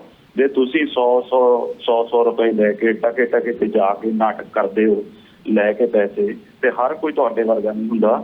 ਹਰ ਕੋਈ ਮੋਦੀ ਜੀ ਪੈਸੇ ਲੈ ਕੇ ਨਹੀਂ ਕਰਦਾ ਹੈ। ਤੁਸੀਂ ਇਹ ਕਰ ਸਕਦੇ ਆ। ਬਾਕੀ ਉਹਨਾਂ ਨੂੰ ਮੈਂ ਇੱਕ ਗੱਲ ਕਹਿ ਕੇ ਮੁਕਾਉਣਾ ਚਾਹੁੰਦਾ ਸੀ ਕਿ ਅਸੀਂ ਉਹ ਲੋਕ ਹਾਂ ਕਿ ਅਸੀਂ ਇੱਜ਼ਤਾਂ ਬਚਾਈਆਂ, ਇਤਿਹਾਸ ਦੱਸੇ, ਜੂਏ ਵਿੱਚ ਜਨਾਨੀਆਂ ਹਾਰੀਆਂ ਨਹੀਂ। ਅਸੀਂ ਸ਼ੇਰਾਂ ਦੇ ਪੁੱਤ ਸ਼ੇਰ ਹਾਂ, ਕੁੱਤੇ ਬਿੱਲੀਆਂ ਨਾਲ ਸਾਡੀਆਂ ਯਾਰੀਆਂ ਨੇ। ਕਿਆ ਬਾਤ ਹੈ, ਬਹੁਤ ਅੱਛੇ ਜੀ, ਬਹੁਤ ਅੱਛੇ। ਕੰਗਨਾ ਰਣੌਤ ਦੀ ਡਾਕਟਰ ਸਾਹਿਬ ਜਿਹੜੀ ਗੱਲ ਦੁਬਾਰੇ ਛਿੜੀ ਹੈ, ਮੈਂ ਇਹ ਕਲੀਅਰ ਕਰ ਦੇਣਾ ਚਾਹੁੰਦਾ। ਇੱਕ ਨੈਸ਼ਨਲ ਨਿਊਜ਼ਪੇਪਰ ਨੇ ਖਬਰ ਲਾਈ ਹੈ ਕਿ ਜਿਹੜੀ ਬੀਬੀ ਸ਼ਹੀਨ ਬਾਗ ਦੇ ਵਿੱਚ ਬਜ਼ੁਰਗ ਸੀਗੀ ਜਿਹੜੀ ਉੱਥੇ ਰੋਸ ਮੁਜ਼ਾਹਰਾ ਕਰ ਰਹੀ ਸੀ, ਉਹਨਾਂ ਨੇ ਜਾ ਕੇ ਉਹਦੇ ਘਰੇ ਇੰਟਰਵਿਊ ਕੀਤਾ ਕਿ ਤੁਸੀਂ ਕਿਸਾਨ ਮੋਰਚੇ ਦੇ ਵਿੱਚ ਗਏ ਹੋ, ਤਾਂ ਉਹ ਕਹਿੰਦੀ ਇਹ ਤਾਂ ਮੇਰੀ ਫੋਟੋ ਹੀ ਨਹੀਂ ਹੈ ਕਹਿੰਦੀ। ਤੇ ਕੰਗਨਾ ਰਣੌਤ ਵਰਗੀ ਨੇ ਬਿਨਾਂ ਸੋਚੇ ਸਮਝੇ, ਜਿਹਨੂੰ ਅਸੀਂ ਕਹਿ ਸਕਦੇ ਹਾਂ ਕਿ ਉਹਨਾਂ ਨੇ ਆਪਣੇ ਦਿਮਾਗ ਦੀ ਇੱਕ ਐਗਜ਼ਾਮਪਲ ਦਿੱਤੀ ਹੈ ਕਿ ਭਾਈ ਇਸ ਤਰੀਕੇ ਨਾਲ ਅਸੀਂ ਬੇਸੋਚ ਬਦਦਮਾਗ ਹੋ ਕੇ ਅਸੀਂ ਇਹੋ ਜਿਹੀਆਂ ਪੋਸਟਾਂ ਪਾ ਸਕਦੇ ਹਾਂ ਜਿਹੜੀਆਂ ਭੜਕਾਊ ਹੋਣ। ਸੋ ਉਹਨਾਂ ਨੂੰ ਸੰਕੋਚ ਕਰਨਾ ਚਾਹੀਦਾ ਆ। ਜੀ ਡਾਕਟਰ ਸਾਹਿਬ। ਜੀ ਬਿਲਕੁਲ। ਮੈਂ ਜਿਵੇਂ ਇਤਿਹਾਸ ਦੀ ਗੱਲ ਕੀਤੀ ਸੀ, ਮੈਂ ਇਤਿਹਾਸ ਵਿੱਚ ਜ਼ਿਕਰ ਕੀਤਾ ਸਾਡੇ 2 ਬੱਬਰ ਸ਼ੇਰਾਂ ਦਾ, ਬਲਕਿ 2 ਨਹੀਂ 3 ਬੱਬਰ ਸ਼ੇਰਾਂ ਦਾ, ਬਘੇਲ ਸਿੰਘ ਜੀ ਦਾ ਵੀ ਮੈਂ ਜ਼ਿਕਰ ਕੀਤਾ, ਨਲੂਏ ਜੀ ਦਾ ਵੀ, ਤੇ ਫਿਰ ਮੈਂ ਜ਼ਿਕਰ ਕੀਤਾ ਜ਼ੋਰਾਵਰ ਸਿੰਘ ਜੀ ਦਾ ਵੀ। ਇਤਿਹਾਸ ਵਿੱਚ ਮੈਂ ਇੱਕ ਹੋਰ ਦਿੱਲੀ ਦੇ ਤਖਤ ਨੂੰ ਨਾਮ ਦੱਸਣਾ ਚਾਹੁੰਦੀ ਹਾਂ, ਕਿਉਂਕਿ ਦੁਨੀਆ ਪੂਰੀ ਦੇ ਵਿੱਚ, ਮੈਂ ਪੂਰੀ ਦੁਨੀਆ ਦੀ ਗੱਲ ਕਰ ਰਹੀ ਹਾਂ, ਇੱਕ ਵੀ ਅਜਿਹਾ ਨਹੀਂ ਜਿਹੜਾ ਉਹਦੇ ਮੁਕਾਬਲੇ ਤੇ ਅੱਜ ਤੱਕ ਖੜਿਆ ਹੋਵੇ। ਉਹ ਜੇ ਨਿਧਾਨ ਸਿੰਘ ਪੰਜ ਹੱਥਾ। ਭਾਜੀ ਨਾਮ ਹੀ ਸ਼ਾਇਦ ਦੱਸਦਾ ਏ ਕਿ ਜੇ ਆਪਾਂ ਅੱਜ ਦੇ ਜ਼ਮਾਨੇ ਨਾਲ ਸੋਚੀਏ ਕਿ ਮੈਡੀਕਲੀ ਵੀ ਸੋਚੀਏ, ਸ਼ਾਇਦ ਕੋਈ ਕੰਜੈਨਿਟਲ ਅਨੋਮਲੀ ਹੋਵੇ, ਪਰ ਇਹ ਕਿਵੇਂ ਪੰਜ ਹੱਥਾ ਬਣਿਆ ਤੇ ਕਿਵੇਂ ਅੱਜ ਤਾਈਂ ਉਹਦਾ ਰਿਕਾਰਡ ਕੋਈ ਨਹੀਂ ਤੋੜ ਸਕਿਆ, ਜੋ ਕਿ ਆਮ ਘਰ ਦੇ ਵਿੱਚੋਂ ਸੀ, ਜਿਹਦੀਆਂ 4 ਪੁਸ਼ਤਾਂ ਜੰਗ ਦੇ ਵਿੱਚ ਕੰਮ ਕਰਦੀਆਂ ਰਹੀਆਂ, ਜੰਗ ਲੜਦੀਆਂ ਰਹੀਆਂ, ਜਿਹਦਾ ਆਪਣਾ ਪਿਤਾ ਵੀ ਉਦੋਂ ਮਹਾਰਾਜਾ ਰਣਜੀਤ ਸਿੰਘ ਦੀ ਫੌਜ ਵਿੱਚ ਸੀ ਤੇ ਜਦੋਂ ਲਾਹੌਰ ਫਤਿਹ ਹੋਇਆ ਉਹਦੇ ਵਿੱਚ ਉਹ ਸ਼ਾਮਲ ਸੀ। ਕਿਸ ਤਰੀਕੇ ਉਹਦਾ ਪੁੱਤਰ ਸੇਵਾਦਾਰ ਵਜੋਂ ਫੌਜ ਵਿੱਚ ਸ਼ਾਮਲ ਹੋਇਆ ਸੀ, ਪਰ ਜਿਸ ਤਰੀਕੇ ਦਾ ਫੁਰਤੀਲਾਪਨ ਸੀ, ਜਿਸ ਤਰੀਕੇ ਦਾ ਉਹਦਾ ਯਾਨੀ ਢੰਗ ਸੀ ਲੜਨ ਦਾ, ਤੇ ਜਿਸ ਤਰ੍ਹਾਂ ਬੇਖੌਫ ਹੋ ਕੇ ਉਹ ਲੜਦਾ ਸੀ, ਉਹਦੀ ਜੰਗ ਸੀ ਇੱਕ ਜਿਹਦੇ ਕਾਰਨ ਇਹ ਨਾਮ ਉਹਨੂੰ ਪਿਆ, ਕਿਉਂਕਿ ਉਹਦੇ ਮੋਢੇ ਤੇ ਹੱਥ ਰੱਖਿਆ ਸੀ ਹਰੀ ਸਿੰਘ ਨਲੂਏ ਨੇ ਕਿ ਤੂੰ ਬਾ ਕਮਾਲ ਲੜਦਾ ਏ, ਤੈਨੂੰ ਕੁਝ ਵੱਖ ਯਾਨੀ ਸੇਵਾਦਾਰ ਵਜੋਂ ਨਹੀਂ, ਤੈਨੂੰ ਤਾਂ ਬੜੀ ਉੱਚੀ ਪਦਵੀ ਮਿਲਣੀ ਚਾਹੀਦੀ ਹੈ। ਸੋ ਉਸ ਨੂੰ ਨਾਲ ਭੇਜਿਆ ਉਹਨਾਂ ਨੇ। ਜਦੋਂ ਵੇਖਿਆ ਆਪਣੇ ਹਰੀ ਸਿੰਘ ਨਲੂਏ ਜੀ ਨੇ ਕਿ ਜਦੋਂ ਅਫਗਾਨੀ ਫੌਜ ਹਾਰ ਦਾ ਮੂੰਹ ਉਦੋਂ ਦੇਖ ਕੇ ਪਿਛਾਂਹ ਮੁੜੀ ਸੀ, ਉਹਨਾਂ ਵੇਖਿਆ ਕਿ ਉਹ ਟੀੜੀ ਵਾਲੇ ਪਾਸਿਓਂ ਦੁਬਾਰਾ ਹੱਲਾ ਬੋਲਣ ਲਈ ਕੁਝ ਛੋਟੀ ਟੁਕੜੀ ਭੇਜ ਰਹੇ ਨੇ। ਇਹ ਖਬਰ ਮਿਲਦੇ ਸਾਰ ਉਹਨਾਂ ਨੇ ਕਿਹਾ ਕਿ ਚੱਲ ਭਾਈ ਨਿਧਾਨ ਸਿੰਘਾ, ਅੱਜ ਉਹ ਪਾਸਾ ਤੇਰੇ ਹਵਾਲੇ ਕਰਦੇ ਹਾਂ। ਕੁਝ ਥੋੜ੍ਹੇ ਜਿਹੇ ਸਿੰਘ ਦੇ ਕੇ ਨਾਲ ਉੱਥੇ ਭੇਜ ਦਿੱਤਾ ਕਿ ਤੂੰ ਉਹ ਪਾਸਾ ਵੇਖਣਾ। ਵੇਖੋ ਉੱਥੇ ਮੁਹੰਮਦ ਆਜ਼ਮ ਖਾਂ ਸੀ ਉਦੋਂ, ਜਿਹੜਾ ਅਫਗਾਨਿਸਤਾਨ ਦਾ ਨਾਜ਼ਮ ਸੀ, ਉਹਨੇ ਧੋਖਾ ਇਹ ਕੀਤਾ ਕਿ ਥੋੜ੍ਹੇ ਲੋਕ ਭੇਜ ਕੇ, ਪਰ ਉਹਨੇ ਕਿਹਾ ਵੀ ਪਿਛਲੇ ਪਾਸਿਓਂ ਹੱਲਾ ਬੋਲਦੇ ਆ, ਸਿੰਘ ਸਾਹਮਣੇੋਂ ਤਾਂ ਢਾਏ ਨਹੀਂ ਜਾ ਸਕਦੇ, ਵੇਖਦੇ ਹਾਂ ਉਸ ਪਾਸਿਓਂ ਜੇ ਪਿੱਛੋਂ ਵੜ ਸਕੀਏ। ਹੁਣ ਉੱਥੇ ਨਿਧਾਨ ਸਿੰਘ ਸੀ ਜਿਸ ਦੇ ਕੋਲ ਗਿਣੇ ਚੁਣੇ ਸਿੰਘ ਸੀ, ਨਾਲ ਮਹਾ ਸਿੰਘ ਅਕਾਲੀ ਵੀ ਸੀ, ਜਿਨ੍ਹਾਂ ਦੇ ਨਾਲ ਉਹ ਲੜਨੇ ਸ਼ੁਰੂ ਹੋਏ। ਤੇ ਜਿਸ ਤਰੀਕੇ ਦੇ ਜੌਹਰ ਉਹਨੇ ਉੱਥੇ ਵਿਖਾਏ, ਘੋੜਾ ਉਹਨਾਂ ਦਾ ਮਾਰ ਦਿੱਤਾ ਗਿਆ ਸੀ, ਤੀਰ ਇਸ ਤਰ੍ਹਾਂ ਸੀ, ਗੋਲੀਆਂ ਇਸ ਤਰ੍ਹਾਂ ਦਾ ਸੀ। ਉਸ ਸਮੇਂ ਮੀਂਹ ਵਸਦਾ ਪਿਆ ਕਿ ਭਾਰੀ ਜਿਹੜੇ ਥੋੜ੍ਹੇ ਬਹੁਤ ਉਹਨਾਂ ਦੇ ਨਾਲ ਸਿੰਘ ਸੀ, ਉਹਨਾਂ ਦੇ ਸ਼ਹਾਦਤਾਂ ਹੋ ਗਈਆਂ। ਇਸ ਇਕੱਲੇ ਨੇ ਜਿਸ ਤਰੀਕੇ ਉੱਥੇ 5-5 6.5-7 ਫੁੱਟੇ ਪਠਾਨ ਜਿਵੇਂ ਢਾਏ, ਜਿਸ ਤਰੀਕੇ ਮਾਰ ਮੁਕਾਏ, ਜਦੋਂ ਕਿ ਪੂਰੇ ਘੇਰੇ ਦੇ ਵਿੱਚ ਸਨ। ਜੋ ਲਿਖਿਆ ਮਿਲਦਾ ਇਤਿਹਾਸ ਵਿੱਚ ਕਿ ਉਹ ਜਿਵੇਂ ਸ਼ਿਵ ਜੀ ਦਾ ਤਾਂਡਵ ਹੁੰਦਾ ਜੇ, ਬਿਲਕੁਲ ਉਸ ਤਰੀਕੇ ਦੇ ਘੁਮਾਊਦਾਰ ਵਾਰ ਦਿਖੇ। ਬੰਦੇ ਦੀ ਹਿਲਦੀ ਬਾਂਹ ਵੀ ਨਹੀਂ ਸੀ ਦਿਖਦੀ, ਇੰਨੀਆਂ ਕਿ 5-5 ਇਕੱਠੇ ਝਟਕਾ ਕੇ ਢੇਰ ਲਾ ਦਿੱਤੇ ਕਿ ਉਸਨੂੰ ਵੇਖ ਕੇ ਜੋ ਉਸ ਸਮੇਂ ਹਾਲ ਸੀ, ਉਹਦਾ ਨਾਮ ਗਲੇ ਨਾਲ ਲਾ ਕੇ ਮਹਾਰਾਜਾ ਰਣਜੀਤ ਸਿੰਘ ਨੇ ਕਿਹਾ ਕਿ ਤੂੰ ਤਾਂ 2 ਹੱਥਾਂ ਵਾਲਾ ਹੈ ਹੀ ਨਹੀਂ, ਤੂੰ ਤੇ 5 ਹੱਥਾਂ ਹੈ। ਤੇ ਇਹ ਸਰਕਾਰੀ ਕਾਗਜ਼ਾਂ ਵਿੱਚ ਦਰਜ ਹੈ ਕਿ ਇਸ ਤਰ੍ਹਾਂ ਦੇ ਜੋ ਯੋਧੇ ਸਾਡੇ ਵਿੱਚ ਰਹੇ ਨੇ, ਉਹਨਾਂ ਦੀਆਂ ਹਿੱਕਾਂ ਤੇ ਖਾਲਸਾ ਰਾਜ ਖੜਾ ਸੀ। ਕਮਾਲ ਤਾਂ ਇਹ ਹੈ ਕਿ ਗਵਰਨਰ ਜਨਰਲ ਲਾਹੌਰ ਸਿਰਫ ਇਸ ਕਰਕੇ ਆਇਆ ਸੀ ਇੱਕ ਵਾਰ ਮਿਲਣ ਕਿ ਮੈਨੂੰ ਮਹਾਰਾਜਾ ਸਾਹਿਬ ਇੱਕ 5 ਹੱਥਾਂ ਨਾਮ ਪਹੁੰਚ ਰਿਹਾ ਜੇ, ਨਾਮ ਦਿਖਾ ਤਾਂ ਦਿਓ। ਜਦੋਂ ਦਿਖਾਉਣ ਲਈ ਲੈ ਕੇ ਗਏ ਤੇ ਵੇਖ ਕੇ ਕਹਿੰਦੇ ਇਹ ਤਾਂ 2 ਹੱਥਾਂ ਵਾਲਾ, ਇਹ ਕਿਉਂ ਨਾਮ ਦਿੱਤਾ ਗਿਆ 5 ਹੱਥਾਂ? ਤੇ ਮੁਸਕਰਾ ਕੇ ਮਹਾਰਾਜਾ ਰਣਜੀਤ ਸਿੰਘ ਜੀ ਨੇ ਕਿਹਾ ਕਿ ਭਾਈ ਸ਼ੁਕਰ ਮਨਾ ਕਿ ਤੈਨੂੰ ਇਸੇ ਤਰ੍ਹਾਂ ਸਾਬਤ ਸੁਬਤ ਖੜਾ ਏ, ਸਾਬਤ ਸੂਰਤ 2 ਹੱਥਾਂ ਵਾਲਾ ਦਿਸਿਆ, ਜੇ 5 ਵਿਖਾ ਦਿੱਤੇ ਤੂੰ ਤਾਂ ਦੁਨੀਆ ਵੇਖਣ ਜੋਗਾ ਹੀ ਨਹੀਂ ਰਹਿਣਾ। ਇਹ ਹੁੰਦੇ ਸੀ ਸਾਡੇ ਵੀਰ, ਸਾਡੇ ਯੋਧੇ, ਜਿਹੜੇ ਮੁਸ਼ਕਲ ਸਮੇਂ ਵਿੱਚ 1-1 ਇੰਚ ਸਰੀਰ ਬਣਾ ਲੈਂਦੇ ਸੀ। ਉਸ ਦਾ ਨਾਮ ਆਮ ਲੋਕਾਂ ਨੇ ਪਤਾ ਜੇ ਕੀ ਪਾਇਆ ਸੀ? ਟਰੋਫੀਆਂ ਵਾਲਾ ਯੋਧਾ। ਕਿਉਂਕਿ ਪੂਰੇ ਸਰੀਰ ਤੇ 1 ਇੰਚ ਵੀ ਅਜਿਹੀ ਥਾਂ ਨਹੀਂ ਸੀ ਜਿਹੜੀ ਵਿੰਨੀ ਨਾ ਗਈ ਹੋਵੇ ਗੋਲੀਆਂ ਜਾਂ ਤੀਰਾਂ ਨਾਲ, ਤੇ ਉਹਨਾਂ ਨੂੰ ਜੰਗ ਦੀਆਂ ਟਰੋਫੀਆਂ ਮੰਨ ਕੇ ਉਹ ਖੜਾ ਸੀ। ਉਸ ਵੀਰ ਨੇ ਇੰਨੀਆਂ ਸੱਟਾਂ ਖਾਣ ਬਾਅਦ, ਇੰਨੇ ਵਿੰਨੇ ਜਾਣ ਬਾਅਦ ਵੀ ਥੱਲੇ ਨਹੀਂ ਸੀ ਡਿੱਗਿਆ, ਖੜਾ ਹੋ ਕੇ ਵਾਪਸ ਆਇਆ ਸੀ ਤੇ ਫਿਰ ਜੈਕਾਰਾ ਬੋਲਿਆ ਸੀ ਉਸ ਸਮੇਂ ਵੀ, ਬੋਲੇ ਸੋ ਨਿਹਾਲ ਸਤਿ ਸ਼੍ਰੀ ਅਕਾਲ, ਕਿ ਮੈਂ ਉਦੋਂ ਤੱਕ ਪੈਰਾਂ ਤੇ ਹੀ ਖੜੇ ਰਹਿਣਾ ਤੇ ਮੇਰੀ ਇਹ ਤਾਕਤ ਸਰੀਰਕ ਨਹੀਂ ਜੇ, ਇਹ ਮਾਨਸਿਕ ਹੈ, ਦਸਮ ਪਾਤਸ਼ਾਹ ਵੱਲੋਂ ਮਿਲੀ ਹੋਈ। ਜੀ ਡਾਕਟਰ ਸਾਹਿਬ, ਇੱਕ ਕਾਲਰ ਸਾਡੇ ਨਾਲ ਜੁੜੇ ਹੋਏ ਨੇ ਜੀ, ਸਵਾਗਤ ਹੈ ਤੁਹਾਡਾ ਸ਼ੋਅ ਦੇ ਵਿੱਚ। ਡਾਕਟਰ ਸਾਹਿਬ ਤੇ ਆਲੂ ਵਾਲੇ ਸਾਹਿਬ, ਆਪ ਜੀ ਸਭ ਨੂੰ ਸਤਿ ਸ੍ਰੀ ਅਕਾਲ। ਸਤਿ ਸ਼੍ਰੀ ਅਕਾਲ ਅਤੇ ਸ਼੍ਰੀ ਗੁਰੂ ਨਾਨਕ ਦੇਵ ਜੀ ਸਾਹਿਬ ਨੂੰ ਵਧਾਈਆਂ। ਜੀ ਤੁਹਾਨੂੰ ਵੀ ਬਹੁਤ ਬਹੁਤ ਵਧਾਈ ਜੀ। ਪਿਆਰਾ ਸਿੰਘ ਜੀ ਦੀ ਆਵਾਜ਼ ਲੱਗਦੀ ਆ ਇਹ ਪਿਆਰੀ ਜੀ। ਹਾਂਜੀ ਮਹਾਰਾਜ, ਅਸੀਂ ਤਾਂ ਤੁਹਾਨੂੰ ਡੀ ਰਹੇ, ਮੇਰੀ ਕੰਪਲੇਂਟ ਵੀ ਹੈ, ਤੁਹਾਨੂੰ ਮੈਂ ਕਈ ਦਿਨ ਦਾ ਰਿਕਾਰਡਰ ਸੁਣ ਰਿਹਾ ਜਾ ਕੇ, ਤੇ ਮੈਂ ਤੁਹਾਨੂੰ ਲਾਈਵ ਸੁਣਨਾ ਚਾਹੁੰਦਾ ਆ।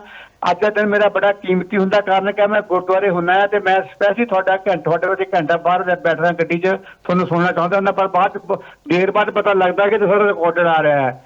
ਚਲੋ, ਤੇ ਬਾਕੀ ਰਹੀ ਗੱਲ ਡਾਕਟਰ ਸਾਹਿਬ, ਚੀਰ ਫਾੜਤਾ ਆਪ ਜੀ ਨੇ। ਹਾਂਜੀ ਬਾਕੀ ਡਾਕਟਰ ਸਾਹਿਬ, ਚੀਰ ਫਾੜ ਤੁਸੀਂ ਸਾਰੀ ਕਰ ਦਿੱਤੀ ਆ, ਅੱਜ ਤਾਂ ਸਿਰਫ ਹਾਜ਼ਰੀ ਲਵਾਉਣ ਨੂੰ ਬੈਠੇ ਆ।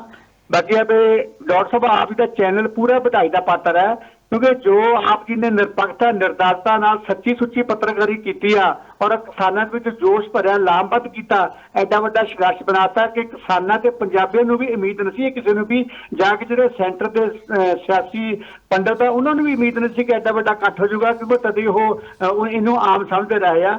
ਤੇ ਤੁਹਾਨੂੰ ਤਾਂ ਹੈ ਆ, ਕਿਸਾਨਾਂ ਪੰਜਾਬੀਆਂ ਵੀਰਾਂ ਨੂੰ ਵੀ ਸਲੂਟ ਹੈ ਜਿਨ੍ਹਾਂ ਨੇ ਕਿ ਪੰਜਾਬ ਦੀ ਲੱਥੀ ਹੋਈ ਪੱਗ ਸਿਰ ਤੇ ਰੱਖ ਦਿੱਤੀ ਆ, ਅਤੇ ਭਾਈ ਕਨ੍ਹਈਆ ਦੀ ਮਿਸਾਲ ਵੀ ਪੈਦਾ ਕਰਤੀ, ਤਾਜ਼ਾ ਕਰਤੀ ਆ।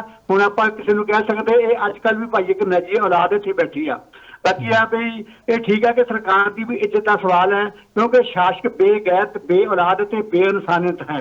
ਤੇ ਕਿਉਂਕਿ ਥੋੜੇ ਕੀਤੇ ਉਹਦੇ ਅਸਰ ਕੋਈ ਨਹੀਂ, ਕਿਉਂਕਿ ਉਹਨਾਂ ਨੂੰ ਆਪਣੇ ਪਰਿਵਾਰ ਦਾ ਵੀ ਦਰਦ ਨਹੀਂ ਤੇ ਕਿਸਾਨਾਂ ਦਾ ਵੀ ਦਰਦ ਨਹੀਂ ਹੈਗਾ। ਉਹ ਨਵਾਂ, ਬਾਕੀ ਕਿਸਾਨਾਂ ਨੇ ਵੀ ਜੋ ਕੀਤਾ ਨਵਾਂ ਇਤਿਹਾਸ ਰਚਿਆ, ਪੰਜਾਬ ਤੇ ਲੱਗੇ ਸਾਰੇ ਇਲਜ਼ਾਮ ਲਾ ਦਿੱਤੇ, ਦੱਸ ਦਿੱਤਾ ਕਿ ਪੰਜਾਬੀ ਦੇ ਜਿੰਦਾ ਹੈ। ਬਾਕੀ ਰਹੀ ਗੱਲ ਹੈ, ਹੁਣ ਮੇਰੀ ਤਾਂ ਉਹਨਾਂ ਸਿਆਸਤਦਾਨਾਂ ਨੂੰ ਬੇਨਤੀ ਹੈ, ਪਹਿਲਾਂ ਆਪ ਜੀ ਨੇ ਕਹਿ ਵੀ ਦਿੱਤਾ ਹੈ ਕਿ ਜਿਹੜੇ ਲਾਜਵੀ ਟਰੈਕਟਰਾਂ ਤੇ ਫੋਟੋ ਖਿਚਵਾਉਂਦੇ ਸਨ ਤੇ ਹੁਣ ਵੀ ਉਹ ਮੋਰਚੇ ਨੂੰ ਪਿੱਛੋਂ ਧੱਕਾ ਲਾ ਦੇਣ, ਕਿਉਂਕਿ ਅੱਗੇ ਲੱਗਣ ਜੋਗੇ ਤਾਂ ਉਹ ਰਹੇ ਨਹੀਂ ਹੈਗੀ, ਤਾਂ ਕਿ ਕਿਸਾਨਾਂ ਦੀਆਂ ਮੰਗਾਂ ਮੰਗੀਆਂ ਜਾਣ ਤੇ ਵਿਚਾਰੇ ਆਪਣੇ ਘਰਾਂ ਨੂੰ ਆਉਣ, ਸ਼ਾਸਕ ਮਜਬੂਰ ਹੋਵੇ ਤਾਂ ਕਿ ਵਿਚਾਰੇ ਆਪਣੇ ਘਰਾਂ ਨੂੰ ਆ ਸਕਣ। ਬਾਕੀ ਡਾਕਟਰ ਸਾਹਿਬ, ਆਪ ਜੀ ਨੇ ਟਕੇ ਵਾਲੀ ਗੱਲ ਕੀਤੀ ਹੈ, ਹੁਣ ਇਹਨਾਂ ਮੋਦੀ ਟੋਲੀ ਚੁੱਕਾਂ ਨੂੰ ਸੋਚ ਬਦਲ ਲੈਣੀ ਚਾਹੀਦੀ ਹੈ ਤਾਂ ਕਿ ਇੰਡੀਆ ਗੁਲਾਮ ਹੋਣੋਂ ਬਚ ਸਕੇ। ਧੰਨਵਾਦ ਜੀ। ਬਹੁਤ ਬਹੁਤ ਧੰਨਵਾਦ ਪਿਆਰਾ ਸਿੰਘ ਜੀ, ਬਹੁਤ ਘੱਟ ਸਮੇਂ 'ਚ ਪੂਰੀ ਗੱਲ ਕਹਿ ਜਾਂਦੇ ਨੇ ਜੀ। ਬਿਲਕੁਲ। ਜੀ ਡਾਕਟਰ ਸਾਹਿਬ, ਜੇ ਮੈਂ ਇੱਕ ਹੋਰ ਕਿੱਸਾ ਜ਼ਰੂਰ ਜੋ ਇਤਿਹਾਸ ਵਿੱਚ, ਮੁਗਲ ਇਤਿਹਾਸ ਵਿੱਚ ਦਰਜ ਹੈ, ਮੈਂ ਉਹਦੇ ਜ਼ਰੂਰ ਕੁਝ ਹਿੱਸਾ ਪੜ੍ਹ ਕੇ ਸੁਣਾਉਣਾ ਚਾਹੁੰਦੀ ਹਾਂ। ਸ਼ਾਇਦ ਮੇਰਾ ਖਿਆਲ ਹੈ ਉਹਦੇ ਵਿੱਚੋਂ ਤਸਵੀਰ ਉੱਭਰ ਕੇ ਸਾਹਮਣੇ ਆ ਜਾਏਗੀ, ਕਿਉਂਕਿ ਅਫਗਾਨਿਸਤਾਨ ਵਿੱਚ ਸਿਰਫ 2 ਹੀ ਜਣਿਆਂ ਦੇ ਨਾਮ ਨਾਲ ਮਾਵਾਂ ਕਹਾਣੀਆਂ ਸੁਣਾਇਆ ਕਰਦੀਆਂ ਨੇ ਆਪਣੇ ਬੱਚਿਆਂ ਨੂੰ। ਪਹਿਲਾਂ ਕਹਿੰਦੀਆਂ ਸਨ ਚੁੱਪ ਹੋ ਜਾ, ਸੌਂ ਜਾ, ਨਲੂਆ ਆ ਜਾਏਗਾ। ਉਹਦਾ ਡਰ, ਉਹਦਾ ਭੈ ਇੰਨਾ ਸੀ। ਬਿਲਕੁਲ ਇਸੇ ਤਰ੍ਹਾਂ ਦੂਜੇ ਪਾਸੇ ਇਹ ਵੀ ਕਹਾਣੀ ਸੁਣਾਉਂਦੀਆਂ ਸਨ ਕਿ ਜੇ ਮੇਰਾ ਪੁੱਤਰ ਹੋਵੇ ਤਾਂ ਫਿਰ ਉਹ ਨਿਦਾਨ ਸਿੰਘ 5 ਹੱਥਾਂ ਵਰਗਾ ਹੋਵੇ। ਯਾਨੀ ਉਹਦੀ ਬਹਾਦਰੀ ਦੇ ਕਿੱਸੇ ਅਫਗਾਨਿਸਤਾਨ ਵਿੱਚ ਜ਼ਿੰਦਾ ਸਨ। ਆਖਰ ਕਿਉਂ ਭਾਰਤ ਦੇ ਵਿੱਚ ਇਹੋ ਜਿਹੇ ਯੋਧਿਆਂ ਦਾ ਨਾਮ ਗਵਾ ਦਿੱਤਾ ਹੈ, ਕਿਉਂ ਜਾਣ ਬੁੱਝ ਕੇ ਖਤਮ ਕਰ ਦਿੱਤਾ ਹੈ? ਕਾਰਨ ਸਭ ਨੂੰ ਸਮਝ ਆਉਂਦਾ ਹੈ ਕਿ ਇਹੋ ਜਿਹੀ ਬਹਾਦਰੀ ਜੇ ਸਾਡੇ ਰਗਾਂ ਵਿੱਚ ਹੋ ਗਈ ਤਾਂ ਫਿਰ ਕਿਤੇ ਦੁਬਾਰਾ ਇਸ ਤਰ੍ਹਾਂ ਦੇ ਸ਼ੇਰ ਜਿਹੜਾ ਇਕੱਲਾ ਹੀ 1.25 ਲੱਖ ਦੇ ਬਰਾਬਰੀ ਜੋਗਾ ਹੈ, ਕਿੱਥੋਂ ਲਿਆਵਾਂਗੇ ਫੌਜਾਂ ਇਹਨਾਂ ਨੂੰ ਟਾਕਰਾ ਕਰਨ ਲਈ? ਸੋ ਇਹ ਬਹਾਦਰੀ ਦੇ ਸਾਡੀ ਲੁਕੀ ਹੋਈ ਸੀ ਇਤਿਹਾਸ ਵਿੱਚ, ਉਹ ਮਨਫੀ ਕੀਤੀ ਜਾ ਰਹੀ ਹੈ ਇੱਕ ਖਾਸ ਯੋਜਨਾ ਬੱਧ ਤਰੀਕੇ ਨਾਲ। ਇਹ ਜ਼ਰੂਰ ਸਾਨੂੰ ਸਮਝ ਆਉਣੀ ਚਾਹੀਦੀ ਹੈ। ਜੇ ਕਾਲ ਨਾ ਹੋਏ ਤਾਂ ਮੈਂ ਉਹ ਜ਼ਰੂਰ 4 ਲਾਈਨਾਂ ਪੜ੍ਹ ਕੇ ਸੁਣਾਉਣਾ ਚਾਹੁੰਦੀ। 4 ਲਾਈਨਾਂ ਜ਼ਰੂਰ ਪੜ੍ਹੋ, ਕਾਲਰ ਵੀ ਹੈਗੇ ਨੇ ਪਰ ਉਹ ਵੇਟ ਕਰ ਲੈਣਗੇ। ਤੁਸੀਂ 4 ਲਾਈਨਾਂ ਪੜ੍ਹੋ ਜੀ ਪਹਿਲਾਂ। ਕਿੱਸਾ ਦੇਖੋ ਕੀ ਲਿਖਿਆ ਜੇ ਕਿ ਅਫਗਾਨਾਂ ਦਾ ਬਹੁਤ ਬਹਾਦਰ ਜਰਨੈਲ ਖਾਨ ਮੁਹੰਮਦ ਸਨ 1823 ਦੀ ਲੜਾਈ ਵਿੱਚ ਸ਼ਾਮਲ ਸੀ। ਉਸ ਦੇ ਚਰਚਾ ਪੂਰੇ ਅਫਗਾਨਿਸਤਾਨ ਵਿੱਚ ਸੀ ਕਿ ਉਸ ਦੇ ਸਾਹਮਣੇ ਕੋਈ ਵੀ ਸੂਰਮਾ ਦੁਨੀਆ ਭਰ ਦਾ ਕਰ ਹੀ ਨਹੀਂ ਸਕਦਾ। 7 ਫੁੱਟ ਉੱਚਾ, ਲੰਮਾ ਤੇ ਦਬਦਬਾ ਇੰਨਾ ਕਿ ਉਹਦੇ ਚਿਹਰੇ ਵੱਲ ਵੇਖਣ ਦਾ ਕਿਸੇ ਦਾ ਹਿਆ ਨਹੀਂ ਸੀ ਪੈਂਦਾ। ਉਸ ਜੰਗ ਵਿੱਚ ਇੱਕ ਮੌਕਾ ਆਇਆ ਜਿੱਥੇ ਨਿਦਾਨ ਸਿੰਘ ਤੇ ਇਹ ਖਾਨ ਮੁਹੰਮਦ ਆਮੋ ਸਾਹਮਣੇ ਹੋ ਗਏ। ਲਿਖਿਆ ਮਿਲਦਾ ਜੇ ਪੂਰੀ ਜੰਗ ਇੱਕ ਕੁਝ ਪਲਾਂ ਲਈ ਖਲੋ ਗਈ ਸੀ, ਕਿਉਂਕਿ ਸਾਰੇ ਫੌਜੀ ਵੇਖਣਾ ਚਾਹ ਰਹੇ ਸਨ ਕਿ ਇਸ ਵੇਲੇ ਹੁਣ ਹੋਏਗਾ ਕੀ। ਜੋ ਲਿਖਿਆ ਮਿਲਦਾ ਜੇ ਉਸ ਹਿਸਾਬ ਨਾਲ ਸਿਰਫ 5 ਮਿੰਟ ਲੱਗੇ ਨਿਦਾਨ ਸਿੰਘ ਨੂੰ ਉਸ ਦੀ ਗਰਦਨ ਧੜ ਤੋਂ ਅਲੱਗ ਕਰਨ ਵਿੱਚ। ਜਿਸ ਤਰੀਕੇ ਦੀ ਫੁਰਤੀ ਉਸ ਸਮੇਂ ਦੇਖਣ ਨੂੰ ਮਿਲੀ, ਪੂਰੀ ਫੌਜ ਸਹਿਮ ਗਈ ਸੀ। ਉਹੀ ਸਮਾਂ ਸੀ ਜਿਹੜਾ ਅਖੀਰ ਦੁਨੀਆ ਨੇ ਰਿਕਾਰਡ ਕੀਤਾ, ਜੋ ਸਮੇਂ ਹੁਣ ਵੀ ਲਿਖਿਆ ਮਿਲਦਾ ਜੇ। ਤੇ ਲਿਖਿਆ ਇਹ ਜੇ ਕਿ ਜਦੋਂ ਉਹ ਠਾਹ ਕਰਕੇ ਡਿੱਗਿਆ ਸਭਨਾਂ ਨੂੰ ਸਮਝ ਆ ਗਈ ਕਿ 1.25 ਲੱਖ ਨਾਲ ਕਿਵੇਂ ਲੜਦਾ ਹੈ ਨਾ ਕਮਾਲ। ਇਹ ਜੇ ਸਾਡਾ ਇਤਿਹਾਸ ਜਿਹਨੂੰ ਇਹ ਰੋਲ ਭਾਵੇਂ ਲੈਣ, ਪਰ ਮੇਰਾ ਖਿਆਲ ਹੈ ਜਦ ਤੱਕ ਗਲੋਬਲ ਟੀਵੀ ਵਾਲੇ ਇਸ ਦਬਦਬੇ ਨੂੰ ਯਾਨੀ ਤੋਂ ਪਰਾਂ ਨਿਕਲ ਕੇ ਇਹੋ ਜਿਹਾ ਇਤਿਹਾਸ ਉਜਾਗਰ ਕਰਨ ਦਾ ਜਿਗਰਾ ਰੱਖਦੇ ਨੇ, ਸਾਡੇ ਜ਼ਰੂਰ ਸੁਣਨ ਵਾਲੇ ਪਾਠਕ ਵੀ ਇਹ ਗੱਲਾਂ ਆਪਣੀ ਅਗਲੀ ਪੁਸ਼ਤ ਤੱਕ ਪਹੁੰਚਾਉਣਗੇ ਤਾਂ ਕਿ ਅਸੀਂ ਲਹੂ ਗਰਮਾਉਂਦੇ ਰਹਿ ਸਕੀਏ। ਜੀ ਡਾਕਟਰ ਸਾਹਿਬ, ਬੜੀ ਕਮਾਲ ਦੀ ਗੱਲ ਹੈ। ਇਹ ਇਤਿਹਾਸ ਦੀ ਗੱਲ ਤਾਂ ਹੈਗੀ ਹੈ। ਮੈਨੂੰ ਲੱਗਦਾ ਹੈ ਕਿ ਪੂਰਾ ਵਿਸ਼ਵ ਇਸ ਵੇਲੇ ਪੰਜਾਬੀਆਂ ਦੇ ਨਾਲ ਆ, ਕਿਸਾਨਾਂ ਦੇ ਨਾਲ ਆ। ਇੱਕ ਬਿਹਾਰ ਤੋਂ ਮੈਸੇਜ ਆਇਆ WhatsApp ਤੇ, ਬਹੁਤ ਜ਼ਿਆਦਾ ਫਲੋਟ ਹੋ ਰਿਹਾ ਆ। ਬਿਹਾਰ ਦੇ ਇੱਕ ਵਸਨੀਕ ਨੇ ਪਟਨਾ ਸਾਹਿਬ ਤੋਂ ਮੈਸੇਜ ਭੇਜਿਆ ਆ। ਉਹ ਮੋਦੀ ਸਰਕਾਰ ਨੂੰ ਕਹਿ ਰਿਹਾ, ਕਹਿੰਦਾ ਜੀ ਤੁਸੀਂ ਕਹਿੰਦਾ ਧਿਆਨ ਕਰ ਲਓ, ਕਹਿੰਦਾ ये तो कहता 1.25 लाख के बराबर है और ये तो दिल्ली में तो 1.25 लाख पहुंच गया, आपका क्या होगा। सो इतिहास ਦੀ ਨਹੀਂ ਵਰਤਮਾਨ ਦੀ ਵੀ ਗੱਲ ਹੈ ਜੀ, ਲੋਕਾਂ ਨੂੰ ਪਤਾ ਨੇ ਉਦਾਹਰਨਾਂ। ਸੋ ਇੱਕ ਕਾਲਰ ਨੂੰ ਲੈ ਲੈਣੇ ਜੀ। ਸਵਾਗਤ ਹੈ ਤੁਹਾਡਾ ਜੀ, ਸਵਾਗਤ ਹੈ ਤੁਹਾਡਾ ਸ਼ੋਅ ਦੇ ਵਿੱਚ। ਜੇ ਆਵਾਜ਼ ਆ ਰਹੀ ਹੈ ਜੀ ਮੇਰੇ ਖਿਆਲ ਕਾਲ ਡ੍ਰੌਪ ਹੋ ਚੁੱਕਿਆ ਹੈ ਜੀ। ਤੇ ਡਾਕਟਰ ਸਾਹਿਬ, ਇਹ ਚੀਜ਼ਾਂ ਜਿਹੜੀਆਂ ਨੇ ਇਤਿਹਾਸ ਤੋਂ ਚੱਲ ਕੇ ਵਰਤਮਾਨ ਤੱਕ ਆ ਰਹੀਆਂ ਨੇ। ਲੋਕ, ਮੈਂ ਪਹਿਲਾਂ ਵੀ ਦੱਸਿਆ ਕਿ ਹਜੇ ਉਹ ਦਰਦ ਵੀ ਨਹੀਂ ਭੁੱਲੇ ਤੇ ਹਜੇ ਬਹਾਦਰੀ ਦੀਆਂ ਮਿਸਾਲਾਂ ਵੀ ਨਹੀਂ ਭੁੱਲੇ। ਬਿਲਕੁਲ ਜੀ, ਅਸੀਂ ਤੇ ਗੱਡਿਆਂ ਤੇ ਸਿਰ ਭਰਵਾ ਚੁੱਕੇ ਹਾਂ। ਕਿਤੇ ਉਹ ਇੱਕ ਵਾਰ ਨਹੀਂ ਜੀ, ਜ਼ੁਲਮ ਤਾਂ ਅਸੀਂ ਹਨੇਰੀਆਂ ਵਗੀਆਂ ਨੇ ਤੇ ਅਸੀਂ ਹਰ ਵਾਰ ਸਾਬਤ ਸੂਰਤ ਚਿਹਰਾ ਪਹਿਲਾਂ ਨਾਲੋਂ ਜ਼ਿਆਦਾ ਨਿਖਰ ਕੇ ਸਾਹਮਣੇ ਆਉਂਦਾ ਰਿਹਾ। ਇਹ ਕੌਮ ਤਾਂ ਬਣੀ ਇਸ ਕਰਕੇ ਸੀ ਕਿ ਯੋਧੇ ਆ ਤੇ ਅਸੀਂ ਸਿਰ ਧੜ ਦੀ ਬਾਜ਼ੀ ਲਾ ਸਕਦੇ ਹਾਂ। ਉਹ ਸਿਰ ਵੀ ਉਦੋਂ ਵੀ ਕਿਹਾ ਗਿਆ ਸੀ ਕਿ ਇਹਨਾਂ ਦੀ ਹੈਸੀਅਤ ਨਹੀਂ, ਇਹਨਾਂ ਦੀ ਹੋਂਦ ਖਤਮ ਹੋ ਚੁੱਕੀ ਹੈ। ਉਦੋਂ ਵੀ ਸਾਡਾ ਤਾਂ ਖੇਤਾਂ ਵਿੱਚ ਖੜਾ ਬੋਤਾ ਸਿੰਘ ਖੜ ਗਿਆ ਸੀ। ਉਹ ਭਾਈ, ਜੇ ਮੈਂ ਇਕੱਲਾ ਹਾਂ ਤਾਂ ਸਿੱਖ ਰਾਜ ਸਥਾਪਿਤ ਕਰ ਸਕਦਾ, ਤੁਸੀਂ ਕਿਵੇਂ ਖਤਮ ਕਰ ਸਕਦੇ ਹੋ। ਫਿਰ ਇੱਕ ਵਾਰ ਨਹੀਂ ਅਨੇਕ ਵਾਰ ਇਹ ਚੀਜ਼ ਹੋਈ, ਹੱਲੇ ਬਥੇਰੇ ਹੋਏ। 47 ਜਿਵੇਂ ਭਾਜੀ ਨੇ ਕਿਹਾ ਸੀ ਚੱਲੀ, ਅਸੀਂ ਤੇ ਟਾਇਰ ਵੀ ਪਵਾ ਕੇ ਸੜ ਗਏ, ਫਿਰ ਵੀ ਖਤਮ ਤਾਂ ਨਹੀਂ ਕੀਤੇ ਜਾ ਸਕੇ। ਤੇ ਅੱਜ ਜਿਸ ਤਰੀਕੇ ਦਾ ਇਸ ਸਮੇਂ ਜੋ ਉੱਥੇ ਦਿੱਲੀ ਵਿੱਚ ਹੁਣ ਹੋ ਰਿਹਾ ਜੇ, ਜਿਸ ਤਰੀਕੇ ਸ਼ਾਂਤਮਈ ਅੱਜ ਇਹ ਸਮੁੰਦਰ ਜੇ ਡੂੰਘਾ, ਮੈਂ ਸੁਨੇਹਾ ਦੇ ਦਿਆਂ ਫਿਰ ਦੁਬਾਰਾ, ਕਿਤੇ ਇਹ ਨਾ ਸਮਝ ਲੈਣਾ ਕਿ ਇਹਨਾਂ ਵਿੱਚ ਦਮ ਨਹੀਂ। ਇਹਨਾਂ ਦੇ ਸ਼ਾਂਤ ਸਮੁੰਦਰ ਦੇ ਹੇਠਾਂ ਕੀ ਨਿਕਲਣਾ ਜੇ, ਖਿਆਲ ਰੱਖਿਓ, ਕਿਉਂਕਿ ਜਿੰਨਾ ਡੂੰਘਾ ਹੁੰਦਾ ਜੇ ਨਾ ਸਮੁੰਦਰ, ਓਨਾ ਹੀ ਉੱਤੋਂ ਸ਼ਾਂਤ ਦਿਸਦਾ। ਪਰ ਹੱਕ ਮਾਰੇ ਜਾਣ ਉੱਤੇ ਸਾਡੇ ਇਹ ਯੋਧੇ ਸਿਰ ਧੜ ਦੀ ਬਾਜ਼ੀ ਲਾਉਣ ਵਾਲੇ ਨੇ, ਕਿਉਂਕਿ ਇਹਨਾਂ ਦੇ ਵਿੱਚ ਸਾਡਾ ਗੁਰੂ ਵਸਦਾ, ਜਿਹੜਾ ਕਹਿੰਦਾ ਏ ਕਿ ਮੈਂ ਜਿਹਦੇ ਹੱਕ ਖੋਏ ਗਏ ਨੇ ਉਹਨਾਂ ਦੇ ਨਾਲ ਆ ਤੇ ਮੈਂ ਨੀਵਿਆਂ ਤੋਂ ਅੱਤ ਨੀਵੇਂ ਦੇ ਵੀ ਵਿੱਚ ਵਸਦਾ। ਸੋ ਜੇ ਗੁਰੂ ਨਾਨਕ ਸਾਹਿਬ ਨੂੰ ਇਹਨਾਂ ਨੇ ਵੇਖਣਾ ਜਾਂ ਵਧਾਈ ਦੇ ਰਹੇ ਨੇ ਤਾਂ ਉਹਨਾਂ ਦੇ ਨਾਮ ਲੇਵਾ, ਉਹਨਾਂ ਦੇ ਵਾਰਸ ਤਾਂ ਉੱਥੇ ਬੈਠੇ ਨੇ। ਫਿਰ ਉਹਨਾਂ ਨਾਲ ਕਿਉਂ ਇਸ ਤਰੀਕੇ ਦੀ ਬੇਅਦਬੀ, ਕਿਉਂ ਉਹਨਾਂ ਨੂੰ ਇਸ ਤਰੀਕੇ ਪਰਾਂ ਤੱਕ ਰਹੇ ਨੇ। ਜੇ ਉਹਨਾਂ ਨੂੰ ਆਪਣੇ ਗੱਲ ਨਾਲ ਲਾ ਲਿਆ ਤਾਂ ਸਮਝ ਲਵਾਂਗੇ ਗੁਰੂ ਦੀ ਰਹਿਮਤ ਹੋ ਗਈ ਹੈ। ਜੀ ਡਾਕਟਰ ਸਾਹਿਬ, ਦਸਮ ਪਾਤਸ਼ਾਹ ਦੀ ਬਾਣੀ ਸੀਗੀ ਕਿ ਬੰਗ ਕੇ ਬੰਗਾਲੀ, ਫਿਰੰਗ ਕੇ ਫਿਰੰਗਾ ਵਾਲੀ, ਦਿੱਲੀ ਕੇ ਦਿਲਵਾਲੀ ਤੇਰੀ ਆਗਿਆ ਮੇ ਚਲਤ ਹੈ। ਜਿਹੜਾ ਕਿਸਾਨ ਹੈ ਇਸ ਵੇਲੇ ਇਸ ਕਦਰ ਭਾਵੁਕ ਹੋਇਆ ਪਰ ਉਹ ਗੁਰੂ ਦੀ ਆਗਿਆ ਦੇ ਵਿੱਚ ਹੈ। ਉਹ ਸ਼ਾਂਤਮਈ ਢੰਗ ਦੇ ਨਾਲ ਪ੍ਰੋਟੈਸਟ ਕਰ ਰਿਹਾ ਆ ਤੇ ਆਪਣੀਆਂ ਮੰਗਾਂ ਮਨਾਉਣ ਦੀ ਗੱਲ ਕਰ ਰਿਹਾ ਆ। ਦੂਜੇ ਪਾਸੇ ਜਦੋਂ ਗੁਰੂ ਨਾਨਕ ਸਾਹਿਬ ਨੇ ਬਾਬਰ ਬਾਣੀ ਲਿਖਤੀ ਸੀ, ਉਸ ਹਾਕਮ ਦੇ ਖਿਲਾਫ ਜਿਹਦਾ ਦਬਦਬਾ ਇੰਨਾ ਜ਼ਿਆਦਾ ਸੀਗਾ, ਅੱਜ ਕੱਲ੍ਹ ਤਾਂ ਹੁਣ ਬਹੁਤ ਜ਼ਿਆਦਾ ਟਰਾਂਸਪੇਰੈਂਸੀ ਹੈ। ਕੁਝ ਸਰਕਾਰਾਂ ਲੁਕੋ ਨਹੀਂ ਸਕਦੀਆਂ, ਕੋਈ ਬਹੁਤ ਜ਼ਿਆਦਾ ਜ਼ੁਲਮ ਨਹੀਂ ਕਰ ਸਕਦੀਆਂ ਕਿਉਂਕਿ ਇੰਟਰਨੈਸ਼ਨਲ ਪ੍ਰੈਸ਼ਰ ਇੰਨੇ ਜ਼ਿਆਦਾ ਹੋ ਜਾਂਦੇ ਨੇ। ਪਰ ਉਸ ਵੇਲੇ ਬਾਬੇ ਨਾਨਕ ਨੇ ਬਾਬਰ ਨੂੰ ਚੁਣੌਤੀ ਦਿੱਤੀ ਤੇ ਔਰੰਗਜ਼ੇਬ ਤੱਕ ਦਾ ਸਫ਼ਰ ਜਿੱਦਾਂ 10 ਗੁਰੂਆਂ ਨੇ ਨਿਭਾਇਆ ਆ। ਤੇ ਗੁਰੂ ਗ੍ਰੰਥ ਸਾਹਿਬ ਦੀ ਓਟ ਦੇ ਵਿੱਚ ਮੈਨੂੰ ਲੱਗਦਾ ਆ ਅੱਜ ਸਿੱਖ ਭਾਈਚਾਰਾ, ਪੰਜਾਬੀ ਭਾਈਚਾਰਾ, ਕਿਸਾਨ ਭਾਈਚਾਰਾ ਇਸ ਵੇਲੇ ਇੱਕ ਹੋਇਆ ਬੈਠਾ ਆ। ਤੇ ਮੈਨੂੰ ਇਹ ਲੱਗਦਾ ਹੈ ਕਿ ਜਦੋਂ ਵੀ ਕਿਸੇ ਮੋਰਚੇ ਵੱਲ ਪੰਜਾਬੀ ਕੋਈ ਵੱਧਦੇ ਨੇ ਤਾਂ ਉਹ ਸ਼ਹੀਦੀ ਨੂੰ ਮੰਨ ਕੇ ਹੀ ਚੱਲਦੇ ਨੇ ਕਿ ਭਾਈ ਇਸ ਤਾਂ ਸ਼ਹੀਦ ਹੋਣ ਚੱਲੇ ਆ। ਦਿੱਲੀ ਦੇ ਵਿੱਚ ਤਾਂ ਸਿੱਖਾਂ ਦੀਆਂ ਸ਼ਹੀਦੀਆਂ ਦੇ ਕਿੰਨੇ ਹੀ ਕਿੱਸੇ ਨੇ, ਕਿੰਨੇ ਸ਼ਹੀਦਾਂ ਨੂੰ ਨਮਨ ਕਰ ਲੂਗੀ ਦਿੱਲੀ ਤਾਂ ਵੀ ਸ਼ਾਇਦ ਘੱਟ ਹੈ। ਇਸ ਵੇਲੇ ਜੇ ਦਿੱਲੀ ਨੂੰ ਜਾਂ ਭਾਰਤ ਨੂੰ ਬਚਾਇਆ ਹੋਇਆ, ਹਿੰਦੁਸਤਾਨ ਨੂੰ ਬਚਾਇਆ ਹੋਇਆ ਤਾਂ ਗੁਰੂ ਨਾਨਕ ਪਾਤਸ਼ਾਹ ਤੋਂ ਲੈ ਕੇ ਗੁਰੂ ਤੇਗ ਬਹਾਦਰ ਸਾਹਿਬ ਦਸਮ ਪਾਤਸ਼ਾਹ ਨੇ ਬਚਾਇਆ ਹੋਇਆ। ਤੇ ਅਸੀਂ ਇਹ ਜ਼ਰੂਰ ਦਿੱਲੀ ਵਾਲਿਆਂ ਨੂੰ ਪਤਾ ਹੋਣਾ ਚਾਹੀਦਾ, ਸਰਕਾਰਾਂ ਨੂੰ, ਕਿ ਭਾਈ ਜੇ ਤੁਸੀਂ ਅੱਜ ਜਿੱਦਾਂ ਬੜੇ ਮੈਸੇਜ ਚੱਲ ਰਹੇ ਸੀ ਕਿ ਜੀ ਖੱਟੜ ਸਰਕਾਰ ਵਿੱਚ ਕੋਈ ਬਹਰੂਪੀਆਂ ਨੂੰ ਵਾੜ ਦੂਗੀ, ਬੜਾ ਕੋਈ ਗਲਤ ਹੋ ਜਾਊਗਾ, ਵਿੱਚ ਗਲਤ ਅੰਸ਼ ਵੜ ਜਾਣਗੇ। ਸੋ ਕੋਈ ਸ਼ੱਕ ਨਹੀਂ, ਸਰਕਾਰਾਂ ਇਹੋ ਜਿਹੀਆਂ ਚਾਲਾਂ ਖੇਡਦੀਆਂ। ਸਾਨੂੰ ਸੁਚੇਤ ਹੋ ਕੇ ਚੱਲਣਾ ਚਾਹੀਦਾ ਹੈ, ਸਾਨੂੰ ਬਹੁਤ ਧਿਆਨ ਰੱਖਣਾ ਚਾਹੀਦਾ ਆਸੇ-ਪਾਸੇ। ਜਿੱਦਾਂ ਅਸੀਂ ਸੜਕਾਂ ਦੀਆਂ, ਮੈਦਾਨਾਂ ਦੀਆਂ ਸਫਾਈਆਂ ਕਰ ਰਹੇ ਹਾਂ ਉੱਥੇ, ਉਸੇ ਤਰੀਕੇ ਨਾਲ ਆਸੇ-ਪਾਸੇ ਇਹ ਵੀ ਦੇਖਣਾ ਚਾਹੀਦਾ ਹੈ ਕਿ ਕਿਸ ਤਰ੍ਹਾਂ ਦੇ ਲੋਕ ਸਾਡੇ ਆਸੇ-ਪਾਸੇ ਨੇ।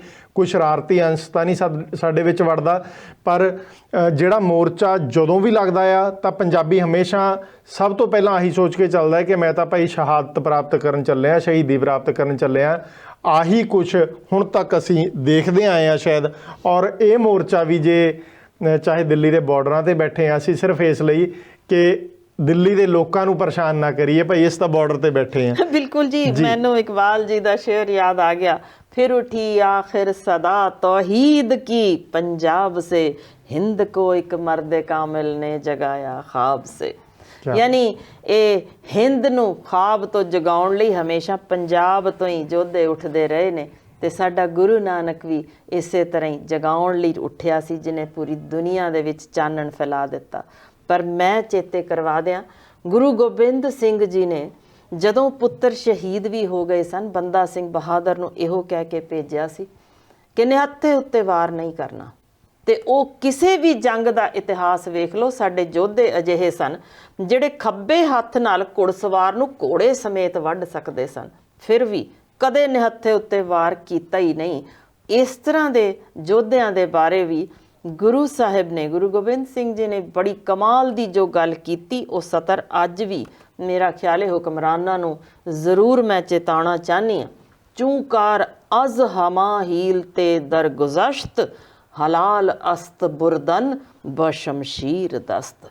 ਯਾਨੀ ਜਦੋਂ ਜ਼ੁਲਮ ਸਿਰਾ ਲਾ ਦੇਵੇ, ਹੱਦ ਤੋਂ ਵੱਧ ਜਾਵੇ, ਤਾਂ ਫਿਰ ਤਲਵਾਰ ਚੁੱਕਣੀ ਜਾਇਜ਼ ਹੋ ਜਾਂਦੀ ਹੈ। ਇਹ ਜ਼ੁਲਮ ਓਨਾ ਕੀ ਕਰਿਓ ਜਿੰਨਾ ਇਹ ਕੌਮ ਸਹਾਰ ਸਕੇ। ਜੇ ਇਸ ਥਾਂ ਤੇ ਅੱਤ ਹੋ ਗਈ, ਚੇਤੇ ਰੱਖਿਓ ਇੱਥੋਂ ਦੀਆਂ ਧੀਆਂ, ਇੱਥੋਂ ਦੇ ਬੱਚੇ ਤੱਕ ਖੜੇ ਹੋਣਗੇ ਵਾਰ ਦੇਣ ਲਈ ਆਪਣਾ ਸਾਰਾ ਕੁਝ, ਕਿਉਂਕਿ ਗੱਲ ਸਿਰਫ ਹੱਕ ਤੇ ਸੱਚ ਦੀ ਹੈ। ਤੇ ਇਸ ਲੜਾਈ ਵਿੱਚ ਕਦੇ ਪੰਜਾਬੀ ਯੋਧੇ ਹਾਰੇ ਨਹੀਂ। ਭਾਵੇਂ ਵਤਨੋਂ ਪਾਰ ਬੈਠੇ ਹੋਣਗੇ, ਉਹ ਵੀ ਪਹੁੰਚਣਗੇ, ਦੁਨੀਆ ਦੇ ਹਰ ਕੋਨੇ 'ਚੋਂ ਪਹੁੰਚਣਗੇ, ਕਿਉਂਕਿ ਪੰਜਾਬ ਲਈ ਹਰ ਪੰਜਾਬੀ ਆਪਣਾ ਸਾਹ ਵੀ ਗਿਰਵੀ ਰੱਖ ਸਕਦਾ। ਪਰ ਪੰਜਾਬ ਜਿਹੜਾ ਸਾਡਾ ਗੁਰੂਆਂ ਪੀਰਾਂ ਦੀ ਧਰਤੀ ਹੈ, ਇਹਦੇ ਤੇ ਉਂਗਲ ਵੀ ਨਹੀਂ ਆਉਣ ਦੇਵੇਗਾ। ਜੀ ਬਿਲਕੁਲ ਦਰੁਸਤ ਗੱਲ ਹੈ। ਤੇ ਅਸੀਂ ਦਰਸ਼ਕਾਂ ਨੂੰ ਇਹ ਦੱਸਣਾ ਚਾਹਾਂਗੇ ਕਿ ਇਹ ਲਾਈਵ ਇਸੇ ਤਰੀਕੇ ਨਾਲ ਜਾਰੀ ਰਹੇਗਾ। ਅਸੀਂ ਤੁਹਾਨੂੰ ਛੱਡ ਕੇ ਜਾਵਾਂਗੇ ਦਿੱਲੀ ਕੁੰਡਲੀ ਬਾਰਡਰ 'ਤੇ, ਜਿੱਥੇ ਸਾਡੇ ਟੀਮ ਦੇ 4-5 ਮੈਂਬਰ ਮੌਜੂਦ ਨੇ। ਕੁਲਦੀਪ ਸਿੰਘ ਹੋਣੀ, ਇਮਰਾਨ ਹੋਣੀ, ਗੁਰਪ੍ਰੀਤ ਸਿੰਘ ਤੇ ਨਾਲ ਹੀ ਗੁਰਵੀਰ ਵਿਰਕ, ਇਹ ਚਾਰੇ ਲੋਕ ਉੱਥੇ ਮੌਜੂਦ ਨੇ। ਇਹਨਾਂ ਦੇ ਨਾਲ ਸਾਡੇ ਜਿਹੜੇ ਕਾਰ ਲੈ ਕੇ ਗਏ ਨੇ, ਡਰਾਈਵਰ ਨੇ ਸਾਡੇ, ਉਹ ਪਟਿਆਲਾ ਤੋਂ ਨੇ, ਉਹ ਉੱਥੇ ਪਹੁੰਚੇ ਹੋਏ ਨੇ। ਸੋ ਇਹ ਟੀਮ ਦੀ ਸ਼ਲਾਘਾ ਕਰਨੀ ਬਣਦੀ ਹੈ, ਜਿਹੜੀ ਹਰ ਪਲ ਤੁਹਾਡੇ ਤੱਕ ਇੱਕ ਪਲ ਦੀ ਖਬਰ ਲੈ ਕੇ ਆਉਂਦੀ ਹੈ, ਕੋਈ ਵੀ ਜਾਣਕਾਰੀ ਲੈ ਕੇ ਆਉਂਦੀ ਹੈ। ਪਰ ਅਸੀਂ ਜਾਂਦੇ ਜਾਂਦੇ ਦਰਸ਼ਕਾਂ ਨੂੰ ਇੱਕ ਸੁਨੇਹਾ ਜ਼ਰੂਰ ਦੇਵਾਂਗੇ ਕਿ ਜਿਸ ਤਰੀਕੇ ਨਾਲ ਤੁਸੀਂ ਗਲੋਬਲ ਪੰਜਾਬ ਟੀਵੀ ਨੂੰ ਦੇਖਦੇ ਹੋ, ਇਹਨੂੰ ਸਰਾਹੁੰਦੇ ਹੋ, ਤੇ ਇਹਦੀ ਐਪ ਜ਼ਰੂਰ ਲੋਕਾਂ ਨੂੰ ਡਾਊਨਲੋਡ ਕਰਾਓ। YouTube ਪੇਜ ਵੱਧ ਤੋਂ ਵੱਧ ਸਬਸਕ੍ਰਾਈਬ ਕਰਾਓ, ਤਾਂ ਜੋ ਸੱਚ ਦਾ ਸੁਨੇਹਾ ਅੱਗੇ ਤੱਕ ਜਾ ਸਕੇ। ਤੇ ਡਾਕਟਰ ਹਰਸ਼ਿੰਦਰ ਕੌਰ ਜੀ ਵਰਗੇ ਜਿਹੜੇ ਬੁਲਾਰੇ ਨੇ, ਜਿਹੜੇ ਚੰਗੇ ਤੋਂ ਚੰਗੇ ਬੁਲਾਰੇ ਇਸ ਚੈਨਲ ਦੇ ਉੱਤੇ ਆਉਂਦੇ ਨੇ, ਚਾਹੇ ਸਰਦਾਰ ਅਮਰਜੀਤ ਸਿੰਘ ਵੜੈਚ, ਚਾਹੇ ਪਰਮਿੰਦਰ ਟਵਾਣਾ ਜੀ ਹੋਣੀ, ਤੇ ਉਹਦੇ ਨਾਲ ਹੀ ਜਗਤਾਰ ਸਿੱਧੂ ਹੋਣੀ, ਤੇ ਹੋਰ ਕਈ ਪ੍ਰੋਗਰਾਮ ਜਿਹੜੇ ਤੁਹਾਨੂੰ ਪਸੰਦ ਆਉਂਦੇ ਨੇ, ਉਹ ਲੋਕਾਂ ਤੱਕ ਜ਼ਰੂਰ ਪਹੁੰਚਾਓ ਕਿ ਬਹੁਤ ਬੁਲੰਦ ਹੋਵੇ ਆਵਾਜ਼ ਇਹ, ਤੇ ਸਰਕਾਰਾਂ ਜ਼ਰੂਰ ਇਹਨਾਂ ਪ੍ਰੋਗਰਾਮਾਂ ਨੂੰ ਦੇਖ ਕੇ ਸ਼ਾਇਦ ਜਾਗ ਜਾਣ ਤੇ ਉਹਨਾਂ ਨੂੰ ਮਾੜੀ ਮੋਟੀ ਮੱਤ ਆ ਜਾਵੇ ਕਿ ਜਦੋਂ ਕੋਈ ਬੱਚਾ ਰੋਂਦਾ ਆ, ਜਦੋਂ ਅਸੀਂ ਮਾਈ ਬਾਪ ਦੀ ਗੱਲ ਕਰਦੇ ਹਾਂ ਕਿ ਸਾਡੀ ਤਾਂ ਜੀ ਮਾਈ ਬਾਪ ਸਾਡੀ ਸਰਕਾਰ ਹੈ, ਤੇ ਸਾਡੇ ਮਾਂ ਨੂੰ, ਪਿਓ ਨੂੰ ਥੋੜ੍ਹਾ ਬਹੁਤ ਰਹਿਮ ਕਰਨਾ ਚਾਹੀਦਾ ਹੈ ਨਿਆਣਿਆਂ 'ਤੇ ਕਿ ਭਾਈ ਇਹ ਰੋ ਰਹੇ ਨੇ, ਤੇ ਇਹਨਾਂ ਨੂੰ ਥੋੜ੍ਹਾ ਬਹੁਤ ਕੁਝ, ਜਿੱਦਾਂ ਆਪਾਂ ਕਹਿੰਦੇ ਹਾਂ ਭਾਈ ਨਿਆਣੇ ਨੂੰ ਟੌਫੀ ਲੈ ਦੇ, ਬਿਸਕੁਟ ਲੈ ਦੇ, ਜੋ ਇਹਨਾਂ ਨੂੰ ਚਾਹੀਦਾ ਆ ਉਹ ਸਾਡੀ ਸੰਗਤ ਨੂੰ ਸਰਕਾਰ ਪ੍ਰਦਾਨ ਕਰੇ। ਡਾਕਟਰ ਸਾਹਿਬ ਬਹੁਤ ਧੰਨਵਾਦ ਜੀ। ਜੇ ਕੋਈ ਹੋਰ ਗੱਲ ਤੁਸੀਂ ਕਰਨੀ ਹੈ ਤਾਂ ਇੱਕ ਅੱਧੇ ਮਿੰਟ 'ਚ ਕਰ ਸਕਦੇ ਹੋ। ਤੁਹਾਡੀ ਲੋਕ ਗੱਲ ਬਹੁਤ ਧਿਆਨ ਨਾਲ ਸੁਣਦੇ ਨੇ। ਜੀ ਮੈਂ ਤੇ ਸਿਰਫ ਇਹੋ ਅਖੀਰ ਸੁਨੇਹਾ ਵੀ ਦੇਣਾ ਚਾਹੁੰਦੀ ਹਾਂ ਕਿ ਹਰ ਕਤਰਾ ਵੀ ਸਾਡਾ ਲਹੂ ਦਾ ਤੁਹਾਡੇ ਨਾਲ ਹੈ। ਜਿੱਥੇ ਤੱਕ ਤੁਸੀਂ ਆਵਾਜ਼ ਮਾਰਦੇ ਰਹੋਗੇ ਤੁਹਾਡੀ ਆਵਾਜ਼ ਪਹੁੰਚੇਗੀ, ਅਸੀਂ ਹਮੇਸ਼ਾ ਉੱਥੇ ਤੁਹਾਨੂੰ ਨਾਲ ਹੀ ਖੜੇ ਮਿਲਾਂਗੇ। ਬਸ ਸਿਰਫ ਦੁਆ ਕਰ ਸਕਦੇ ਹਾਂ ਕਿ ਤੁਸੀਂ ਡਟੇ ਰਹੋ, ਤੰਦਰੁਸਤ ਰਹੋ, ਸਿਹਤਮੰਦ ਰਹੋ, ਖੁਸ਼ ਰਹੋ, ਆਬਾਦ ਰਹੋ ਤੇ ਇਹ ਅਸੀਂ ਧਰਤੀ ਹਮੇਸ਼ਾ ਇਸੇ ਤਰ੍ਹਾਂ ਆਬਾਦ ਰੱਖਣੀ ਹੈ, ਪੰਜਾਬ ਹਰਿਆ ਭਰਿਆ ਰੱਖਣਾ ਹੈ। ਸੋ ਮੈਂ ਉਸੇ ਅੱਜ ਜੈਕਾਰੇ ਨਾਲ ਹੀ ਤੁਹਾਡੇ ਤੋਂ ਅਲਵਿਦਾ ਲੈਣਾ ਚਾਹੁੰਦੀ ਹਾਂ। ਬੋਲੇ ਸੋ ਨਿਹਾਲ, ਸਤਿ ਸ਼੍ਰੀ ਅਕਾਲ।